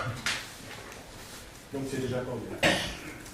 Oui, mais par contre, il faut qu'ils aient une délibération officielle, mais l'organisme qui gère et qui s'appelle le GAL, qui gère le leader, oui, a accordé ce mécanisme à l'ensemble, encore une fois, des communes du secteur. Enfin, de celles qui font des travaux dans ce sens-là. Il y a des avis contraires, des abstentions. Alors, les terrains sont travaillés. Alors, on aura peut-être un petit fil rouge, c'est de parler peut-être assez régulièrement de la maison médicale, maintenant à venir. Pour aujourd'hui, ce que finalement je vous demande, c'est de me donner délégation pour signer dans les semaines qui viennent les contrats de réservation, quelle qu'en soit la forme, avec les professionnels de santé. Hein, vous l'avez dit tout à l'heure, on se retrouve avec un certain nombre finalement de partenaires dans cette affaire. Cette affaire elle va démarrer. Il est évident qu'au moment du démarrage, c'est quand même important pour la commune de consolider avec chaque professionnel à travers soit une promesse d'achat, soit à travers une forme de réservation pour ceux qui seront en location, leur volonté d'être dans le bâtiment. Voilà. Ça nous met plus à l'aise, hein, en sachant que la construction, c'est en gros 18 mois, et que, bien sûr, que les ventes ne se passeront qu'au moment où la construction sera terminée. Hein. Mais pour autant, il faut bien qu'on consolide ce lien avec les uns et les autres et que vous m'autorisiez à signer ce type de contrat. On est dans la phase de... donc je vous rappelle que dans cette maison médicale, pour le moment, on parle de l'implantation des médecins, d'infirmiers, d'ostéopathes, de kinés, de dentistes et de sages-femmes. Voilà. Et donc aujourd'hui, je dirais déjà pour 4 des 6, les choses sont posées, sont consolidées. Donc on va pouvoir dans les semaines qui viennent, dans les jours qui viennent, enfin dans les semaines, commencer à signer ces engagements. Il y en a 2 où il faut encore caler des petites choses, mais bon, voilà. Bon, moi personnellement, je ne suis pas inquiet parce que s'il s'avérait que 1 ou 2 professionnels ne viennent pas, on est plutôt pour le moment dans la situation de refuser des candidatures. Donc on pourrait garder les surfaces et puis prendre le temps de réfléchir à la meilleure manière de les affecter. Alors, quelque part dans cette maison médicale, on a recherché à avoir des professions complémentaires et non concurrentes. pour le cabinet médical, c'est de nature différente, parce qu'en fait, c'est l'ensemble des médecins qui se réunissent là, mais il est bien évident que pour ostéopathe, kiné, etc., l'idée, c'est pas d'en mettre 2, d'en mettre 3, c'est bien d'avoir une répartition. La vie ne s'arrêtera pas là. Voilà. Est-ce qu'il y a des questions par rapport à...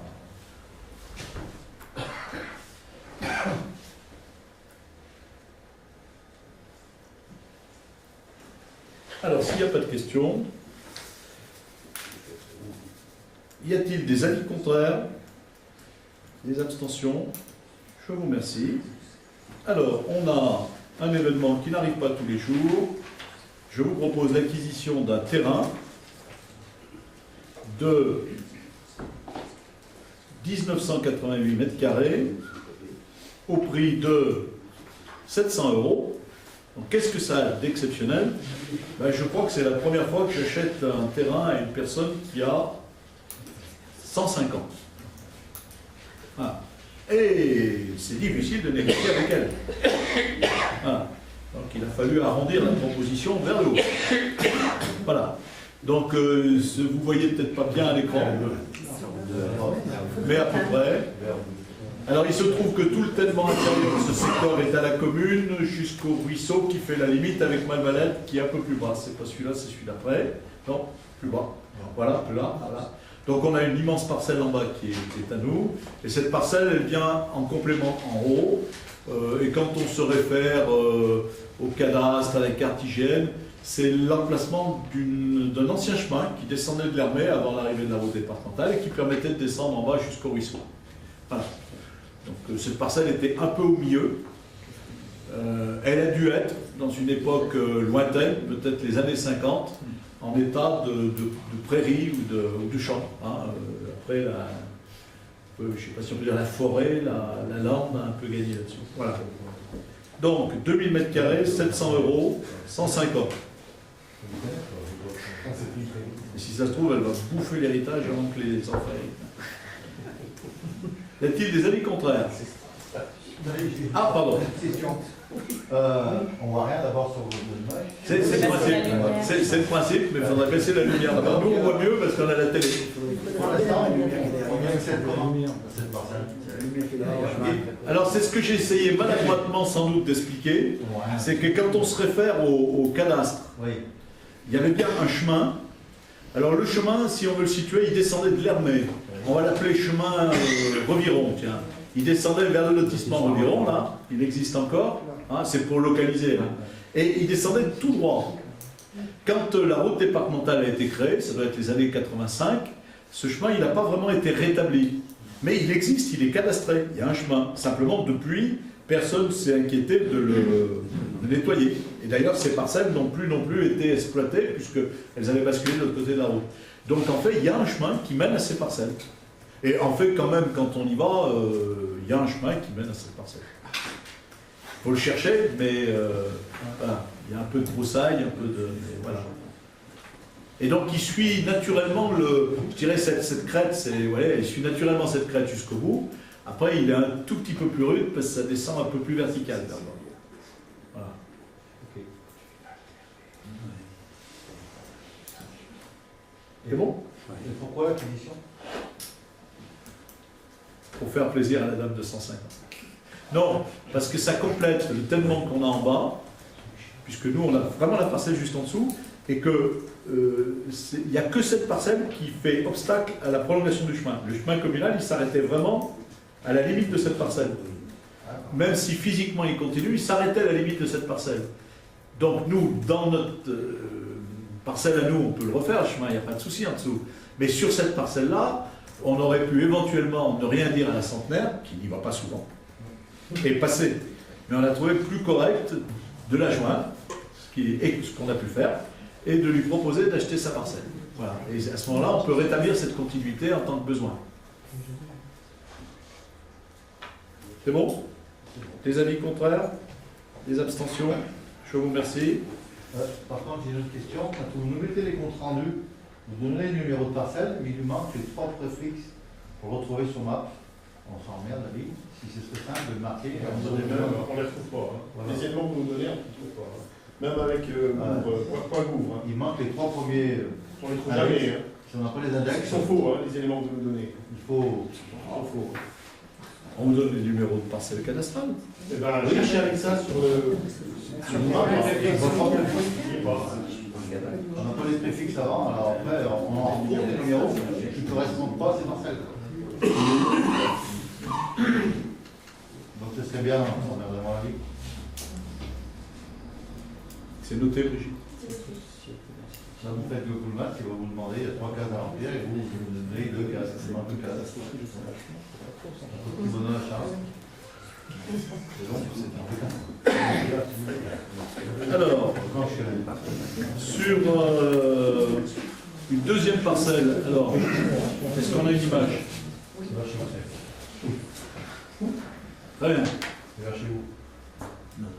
Non, c'est en dessous du lotissement des rameaux et du lotissement des C'est bois. l'ancien route qui montait à la chapelle d'Oreille. À l'époque de Napoléon. À l'époque de Napoléon. Voilà. C'est pas mal. Donc il s'agit du terrain qui est en dessous du lotissement des rameaux et des roues, entre ce lotissement et la route départementale. Voilà. Donc c'est une cession à titre gratuite d'une superficie de 2072 mètres carrés. Voilà. Et cette fois, vous voyez bien où c'est. On va le rétablir ce chemin qui glisse ici, là, non?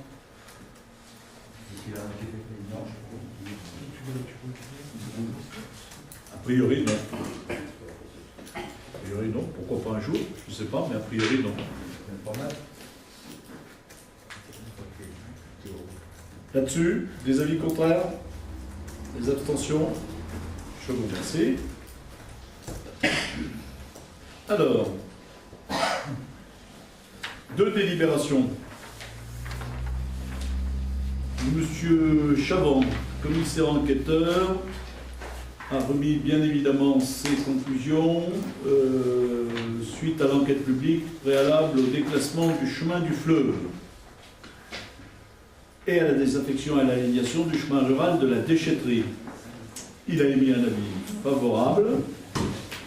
Donc, je vous propose, dans une première délibération, d'approuver l'incorporation de ces voies communales dans le domaine privé de la commune. Et dans la deuxième délibération, d'approuver la cession de ce domaine devenu privé à la communauté de communes de Semaine à titre gratuit. On est là dans le cadre, petit à petit, de la préparation de l'opération intérêt. C'est toute la rue ou c'est juste le petit morceau? On ne voit pas, c'est pas la photo.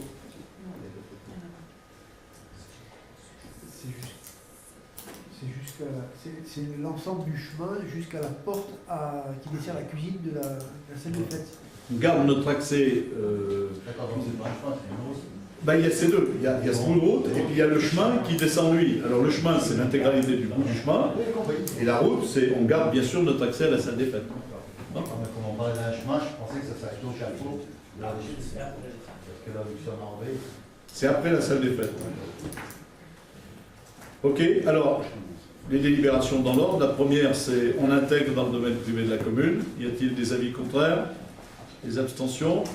Je vous remercie. Et la deuxième délib, c'est on cède à titre gratuit à la communauté de communes. Y a-t-il des avis contraires? Des abstentions? Je vous remercie. Alors après, dans notre série du travail d'adressage sur l'ensemble de la commune, nous avons à passer en revue un certain nombre de secteurs. Alors, allez-y. Je vous rappelle le processus. On fait des propositions en commission d'urbanisme qui peuvent être débattues et qui peuvent donner lieu à des changements éventuels dedans, etc. Il y a une nomenclature assez précise à respecter qui fait qu'on ne peut pas vraiment faire comme on veut. Puisqu'il ne faut pas qu'il y ait d'homonymie, il ne faut pas qu'il y ait... Enfin, il y a un certain nombre d'appellations, on ne fait pas comme on veut. Hein. Quand quand la commission d'urbanisme s'est prononcée sur ces propositions, on en informe les personnes concernées en leur donnant un temps de retour, soit par mail, soit par courrier, pour nous donner leur accord, enfin surtout leur désaccord. C'est-à-dire si elles sont d'accord, elles ne nous disent rien. Et leur désaccord s'il y a des accords. Quand les gens nous donnent un désaccord, on essaye de voir s'ils peuvent avoir... Là, on est dans des villages où souvent, il n'y a que quelques maisons concernées par chaque rue. Donc, s'ils nous font une proposition, on leur demande que cette proposition, elle soit validée par les autres, c'est-à-dire qu'ils trouvent ensemble un accord sur un nom de rue. Et s'il peut rentrer dans la nomenclature de la base d'adressage, on accepte volontiers de changer si ça respecte la philosophie de la commune, qui est par exemple de pas de nom propre, etc. Et quand on a fait tout ça, on vous propose des noms. Monsieur Est-ce Chénet. que vous avez eu beaucoup de désaccords? Qu'est-ce qu'on a eu? Une dizaine de mails, non? Voilà. Alors, quand on dit désaccord, moi je dirais de propositions. Hein. Le problème, c'est que il y en a certaines, on ne peut pas les reprendre. Parce que sinon, à la limite, je veux dire... Mais techniquement, par exemple, les gens vont nous proposer un nom, il est déjà affecté, on nous a proposé un chemin des vignes. Il y en a déjà ailleurs. Ou on nous a proposé une rue des Chevreuils, ou un truc comme ça. Il y en a déjà ailleurs. Donc malgré le fait qu'ils aient des idées différentes, on ne peut que les censurer parce que c'est déjà utilisé dans la commune. Et il y a déjà une voie dénommée comme ça. Donc on ne peut pas la mettre là-haut puis après dire aux autres gens, on vous enlève votre nom de rue. Enfin, voilà. Donc c'est plutôt des choses comme ça. Par contre, dès qu'on peut reprendre ce que souhaitent les gens, on reprend. Enfin, voilà, c'est aussi simple que ça. Alors, donc il y en a plusieurs en série. Sur ce secteur, Bouffeton, La Grangeasse, La Faille, on a une première dénomination, route de Pont-Salomon, une deuxième dénomination, rue de Bouffeton, une dénomination, chemin de Notre-Dame. Dans la mesure où l'appellation La Faille est déjà utilisée pour autre chose, on ne pouvait pas la réutiliser là. Hein. Ensuite, on a un chemin des Fayards, une route de la Grangeasse, dont on voit bien où elle est, et un chemin du Moulinard. Voilà. Et je vous rappelle que pour toutes ces rues, comme on l'a dit, on adopte le principe de la numérotation métrique. C'est bon là-dessus? Des avis contraires? Des abstentions? En voilà un fait. Ensuite, sur le secteur de pied. Alors, nous vous avions proposé, dans les papiers que vous devez avoir, route de pied, impasse du Froment et chemin de la Rotte. Et nous avons reçu, après l'envoi du Conseil, une lettre des habitants du village de Pied. Donc, ils nous disent que route de Pied, ça leur va très bien, mais que au moment du cœur du village, ils aimeraient bien avoir une autre appellation. Et ils nous proposent rue de la Bergerie ou rue des Highlands, en disant que leur choix, leur premier choix, c'est rue de la Bergerie. Et ils le justifient en disant en plus que dans ce petit bout de village, eh bien, il y a une bergerie et il y a des moutons. Voilà. Donc je vous propose que nous délibérions, alors avec bien sûr route de pied, puisqu'il reste un morceau qui est route de pied, qu'on y rajoute rue de la Bergerie, et qu'on garde bien sûr notre impasse du Froment et notre chemin de la Rotte. Donc on ne l'a pas mentionné avant, puisqu'on l'a reçu juste après. Mais vous voyez, ils l'ont fait dans des formes très sympathiques, parce qu'ils se sont groupés, ils ont réfléchi à ce nom-là, ils nous l'ont proposé. Donc nous, ça nous va très bien de tenir compte de leurs remarques. C'est bon là-dessus? Des avis contraires? Des abstentions? Je vous remercie. Ensuite, on a le secteur du Sauze. Donc, dans le Sauze, nous retrouvons route du Sauze, impasse du Seigle, chemin du Chénuy, impasse de l'Épôtre et chemin du Grain. Le Sauze, il y a du grain à moudre. Donc là, je vous propose, pareil, de délibérer là-dessus. Y a-t-il des avis contraires? Des abstentions? Je vous remercie. Ensuite, on est sur le secteur Oriol, le Corpial, le Pied, etc. On a tenu compte là, dans les dénominations, d'un certain nombre de remarques dont des remarques de gens qui souhaitaient que, plutôt que de mettre route 2, par exemple, ou chemin 2, on mette impasse, pour bien signifier qu'on était bien sur des endroits où si les gens allaient, ils devaient s'attendre qu'à ce qu'elles arrivent au bout, à ce qu'ils ne vont pas faire demi-tour. Ce qui nous a paru plein de bon sens.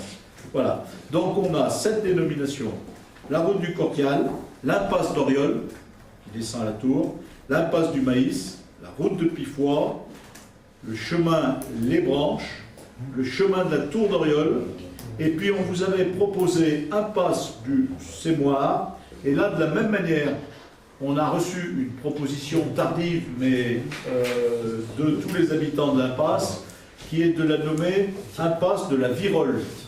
Donc nous vous proposons de la nommer non pas impasse du Sémoire, mais impasse de la Virole. Virole. Attention. Avec un I. Pas d'avis contraire. Pas d'abstention. Pardon, vas-y. Question. Dans certaines cartouches, vous marquez parfois P plus S, parfois c'est PL. Ça veut dire quoi ces abréviations P plus S? Bernard va vous répondre. C'est un panneau sur ce. Alors, c'est des panneaux qu'on va mettre. Soit ils sont sur ce. Sur socle, soit ils sont. C'est uniquement technique.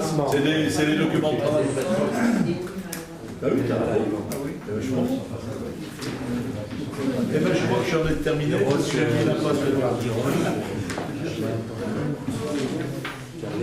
Monsieur Gans, oui. Vous venez de dire là, il y a dans votre intervention que c'était une irritation métrique.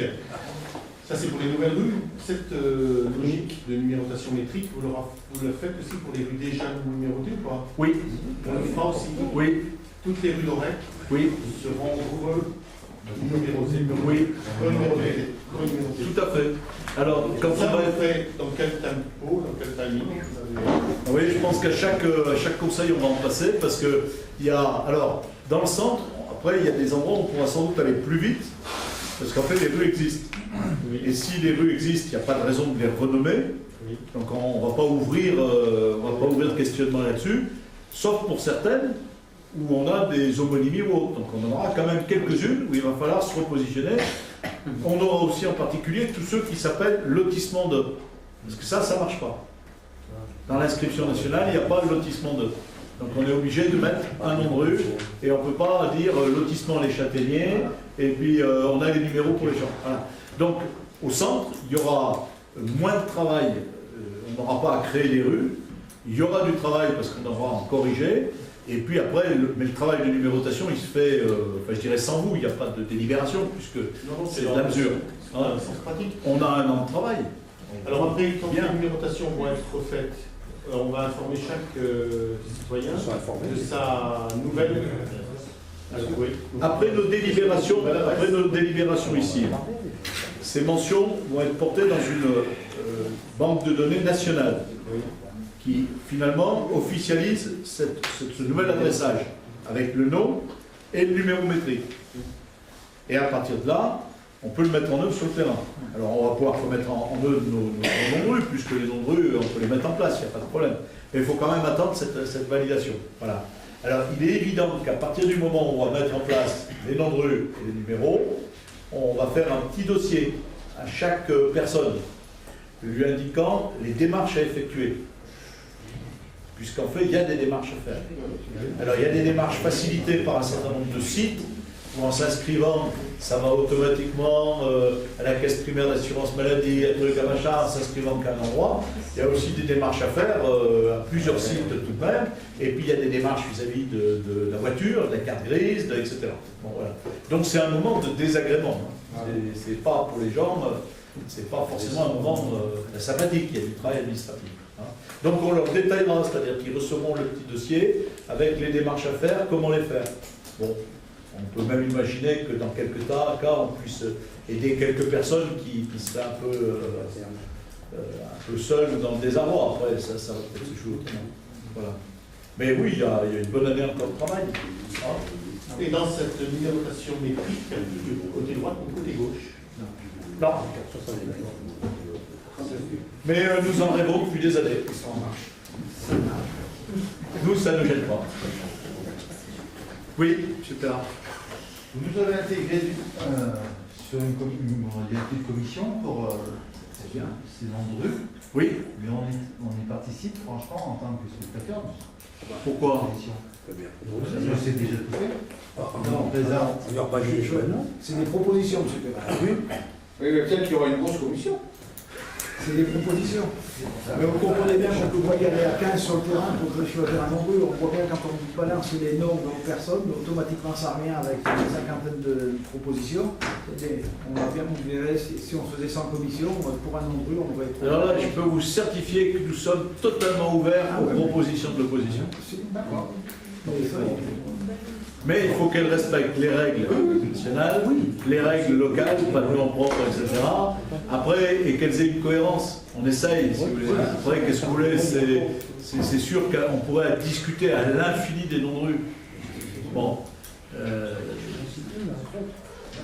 Il faut que ça tienne dans le sens, donc après il faut que ce soit des noms communs, faut que, vous avez vu qu'on fait un peu les lieux. Mais évidemment, si on fait la commission, il vaut quand même mieux que les gens qui travaillent là-dessus viennent avec des propositions, plutôt que des cartouches vides, parce que je pense que là, vous pourriez passer la soirée. Et les soirées, on en passe.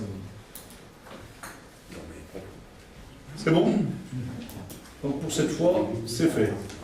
Alors, on a besoin d'une délibération pour approuver la convention avec Enedis pour le raccordement de la future clinique vétérinaire et pour m'autoriser à signer tout document afférent à ce dossier.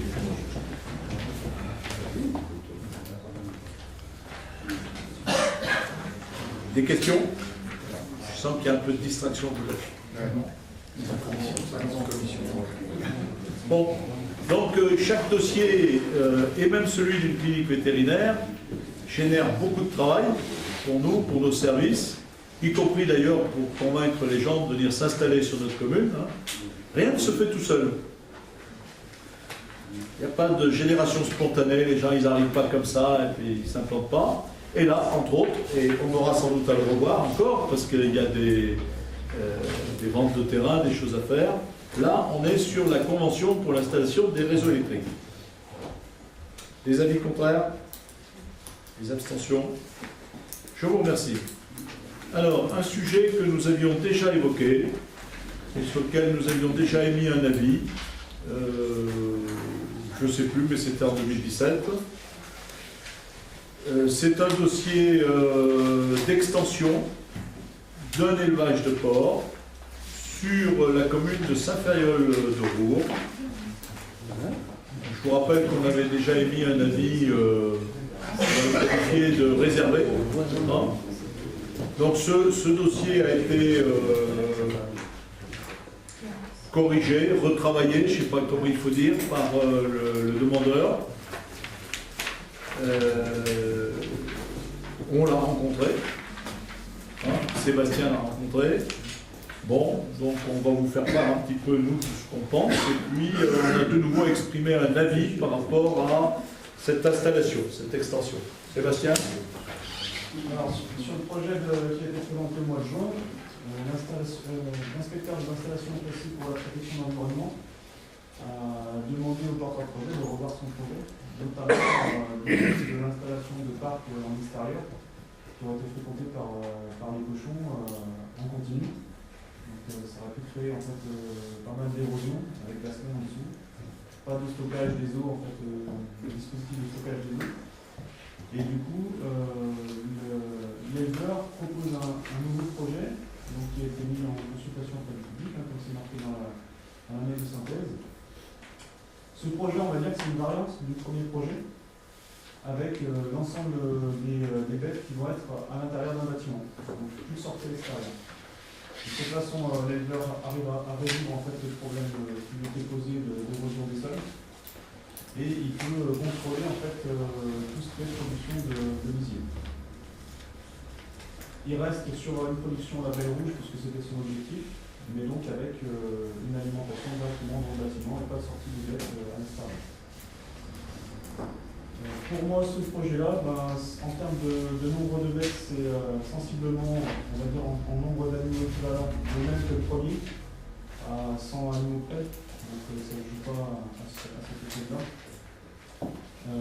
Du coup, l'avis réservé qu'on avait émis au mois de juin, moi, ce que je proposerais, c'est qu'on le reconduise, simplement en supprimant les mentions qui concernaient les désagréments possibles du fait de la présence d'animaux à l'extérieur et de l'érosion des sols, avec la possibilité d'apport de matière en suspension à la rivière Solène notamment. Donc, tout le paragraphe qu'on avait mis sur cette réserve-là, on peut le supprimer. Par contre, pour les autres réserves que l'on avait indiquées, notamment concernant les risques de désagréments liés à l'épandage, pour les riverains en particulier, avec une demande de dérogation pour pouvoir étendre à moins de 50 mètres des habitations au lieu de moins de 100 mètres, qui est la règle normale. Donc les risques de nuisance olfactive ponctuelle lors des épandages, vous savez que concernant en de réserve, notamment pour les habitations qui nous concernent sur la commune au niveau de Mons et Beauvoir. Au niveau des caractéristiques du bâtiment, dans le premier projet du mois de juin, on a la version très allongée, puisqu'il fallait des sorties en fait, pour les animaux. Là, le bâtiment qui est proposé a été remodelé. On reste sur un bâtiment d'une surface équivalente, 875 m², avec par contre une longueur un peu moins importante, mais il a travaillé sur la largeur. L'impact visuel, on va dire, depuis Orec, on n'a pas les photomontages encore une fois, mais ce sera peut-être moins fort que pour le premier projet, mais ça reste un bâtiment relativement important, donc 875 m². On est plutôt en ligne de crête, on va dire, sur le paysage. On peut maintenir cette réserve. Et puis on avait mis une réserve, on va dire, générale sur le mode d'agriculture intensive, qui pose question quant à sa dimension, mais cette réserve-là, il faut la maintenir, puisque le projet n'a pas changé de gabarit. Dernier point, il y avait une inquiétude qui était mise sur les apports d'éléments nutritifs sur certaines prairies, puisqu'il y a bien un plan d'épandage, mais il n'y a pas de discussion en fait des types de prairies qui vont être utilisées pour cet épandage. Donc là, il n'y a pas d'élément nouveau qui est apporté sur le deuxième dossier. Et donc il y a des possibilités de modification du cortège floristique par ce type d'épandage. Donc je vous propose de maintenir également cette réserve. Voilà ce qu'on peut dire en résumé. L'épandage, il doit se faire obligatoirement sur le plateau de Mons, non? L'épandage se fait en fait en fonction de la production du volume de lisier. Il faut une certaine surface. Donc l'agriculteur ne dispose pas des surfaces suffisantes sur les îlots qu'il exploite. Donc il va mettre à disposition en fait par les contrats agricoles des volumes de lisier auprès d'autres agriculteurs. Et c'est eux qui vont être chargés d'épandre sur ces terrains, en suivant par contre le plan d'épandage qui est lié à l'exploitation. D'accord, il n'en a pas trouvé sur Fraisse. Mais il a été en chercher sur Saint-Ferréol, sur Fraisse, il a été en chercher sur Saint-Maurice-en-Bourgois et sur Mons à proximité de son exploitation.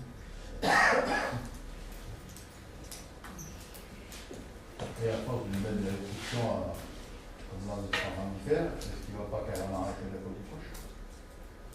C'est-à-dire, je ne peux rien faire, donc c'est bon. Ça, après, il dépose un dossier de demande d'enregistrement chez toutes les installations classées. Quand on se rapproche de l'autorisation des installations classées, c'est qu'on est déjà sur un volume d'exploitation qui se rapproche de l'industrie, c'est jeune.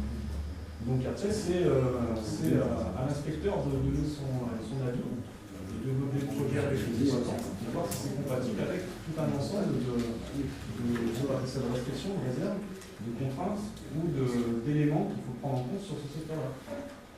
Est-ce qu'on est en droit d'autoriser en fait ce type d'exploitation par rapport à notre région, parce qu'on est une région adaptée pour ça. On est sur les terrains en pente, on a des apports nutritifs qui peuvent être relativement importants sur des milieux qui sont ruisselants. Donc il y a déjà des soucis sur l'exploitation de porc en Bretagne. On ne va pas rebondir peut-être ce qui s'est fait ailleurs en Malte, avec les désagréments qu'on connaît, sur des secteurs qui sont pas appropriés. Donc voilà, après, ce n'est pas forcément à nous de trancher ce débat-là, mais on apporte en fait un certain nombre de réserves qui sont justifiées. D'autres interventions? Oui, il faut bien se situer sur le fait que nous, on émet un avis. Ce n'est pas la décision. Il faut bien être à notre place et à tout à notre place. C'est celle d'émettre un avis.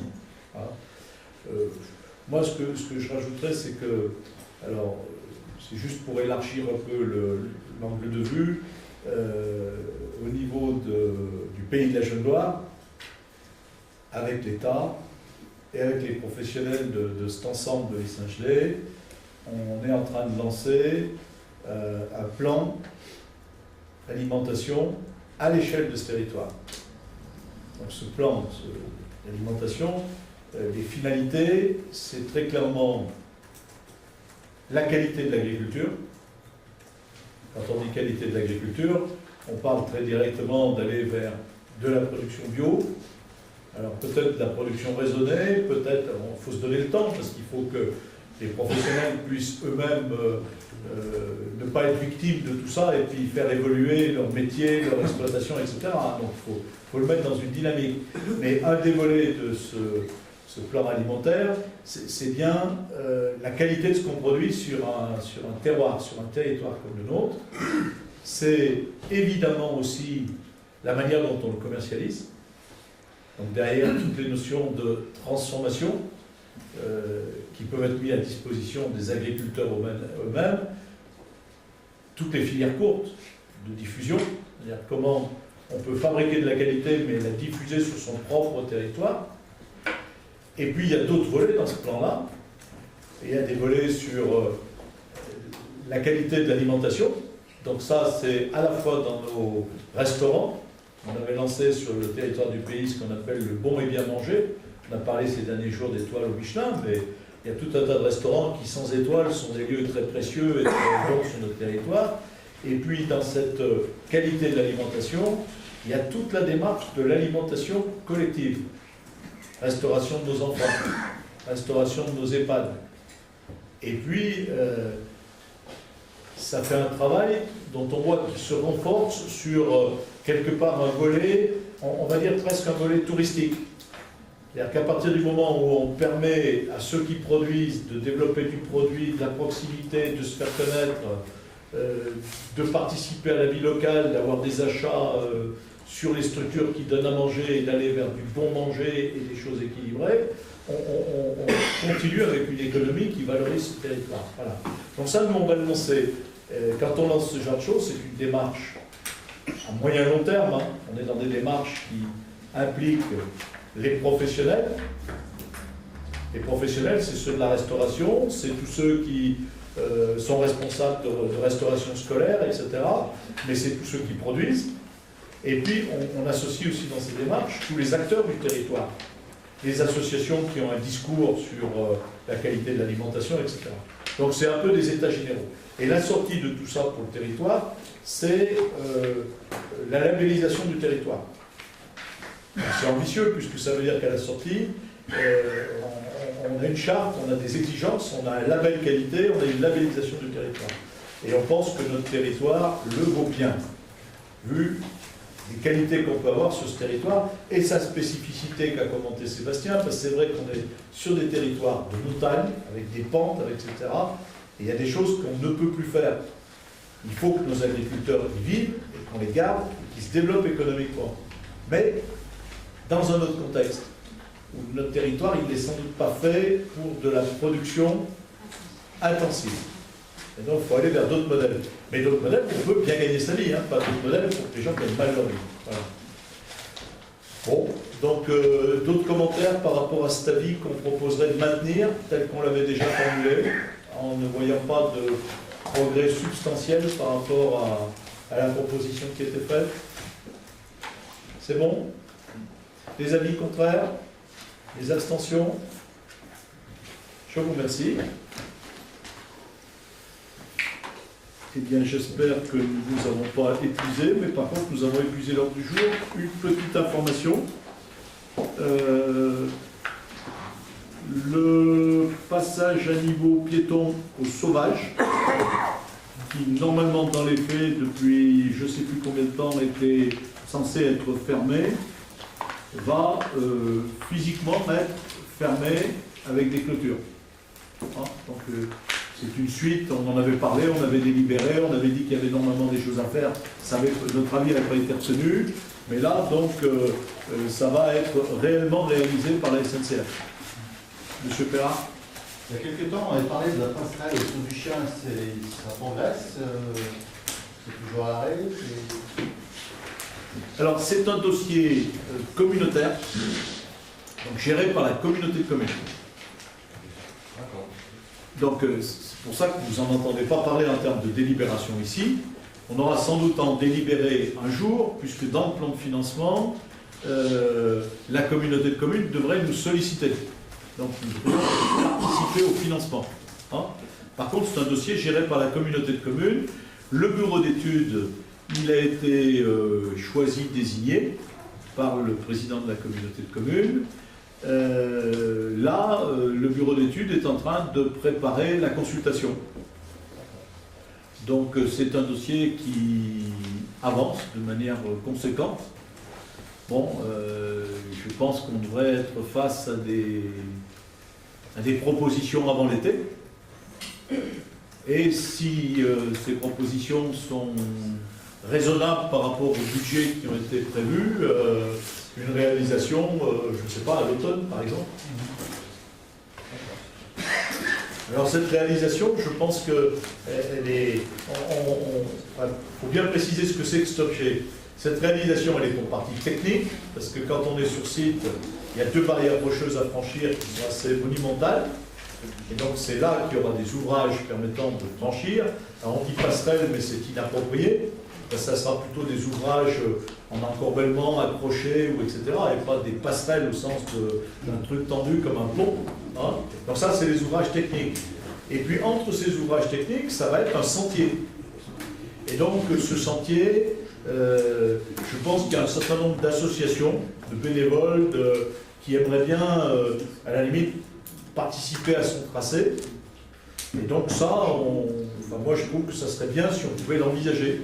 Hein, parce qu'il s'agit bien d'une centre, d'un sentier, pas de quelque chose, on ne va pas faire passer là-bas, évidemment, des bulles de je ne sais quoi, on va être sur quelque chose de discret. Hein. Et puis il faut redire aujourd'hui que ce site, il a fait l'objet d'une étude pendant plus d'1 an par la LPO,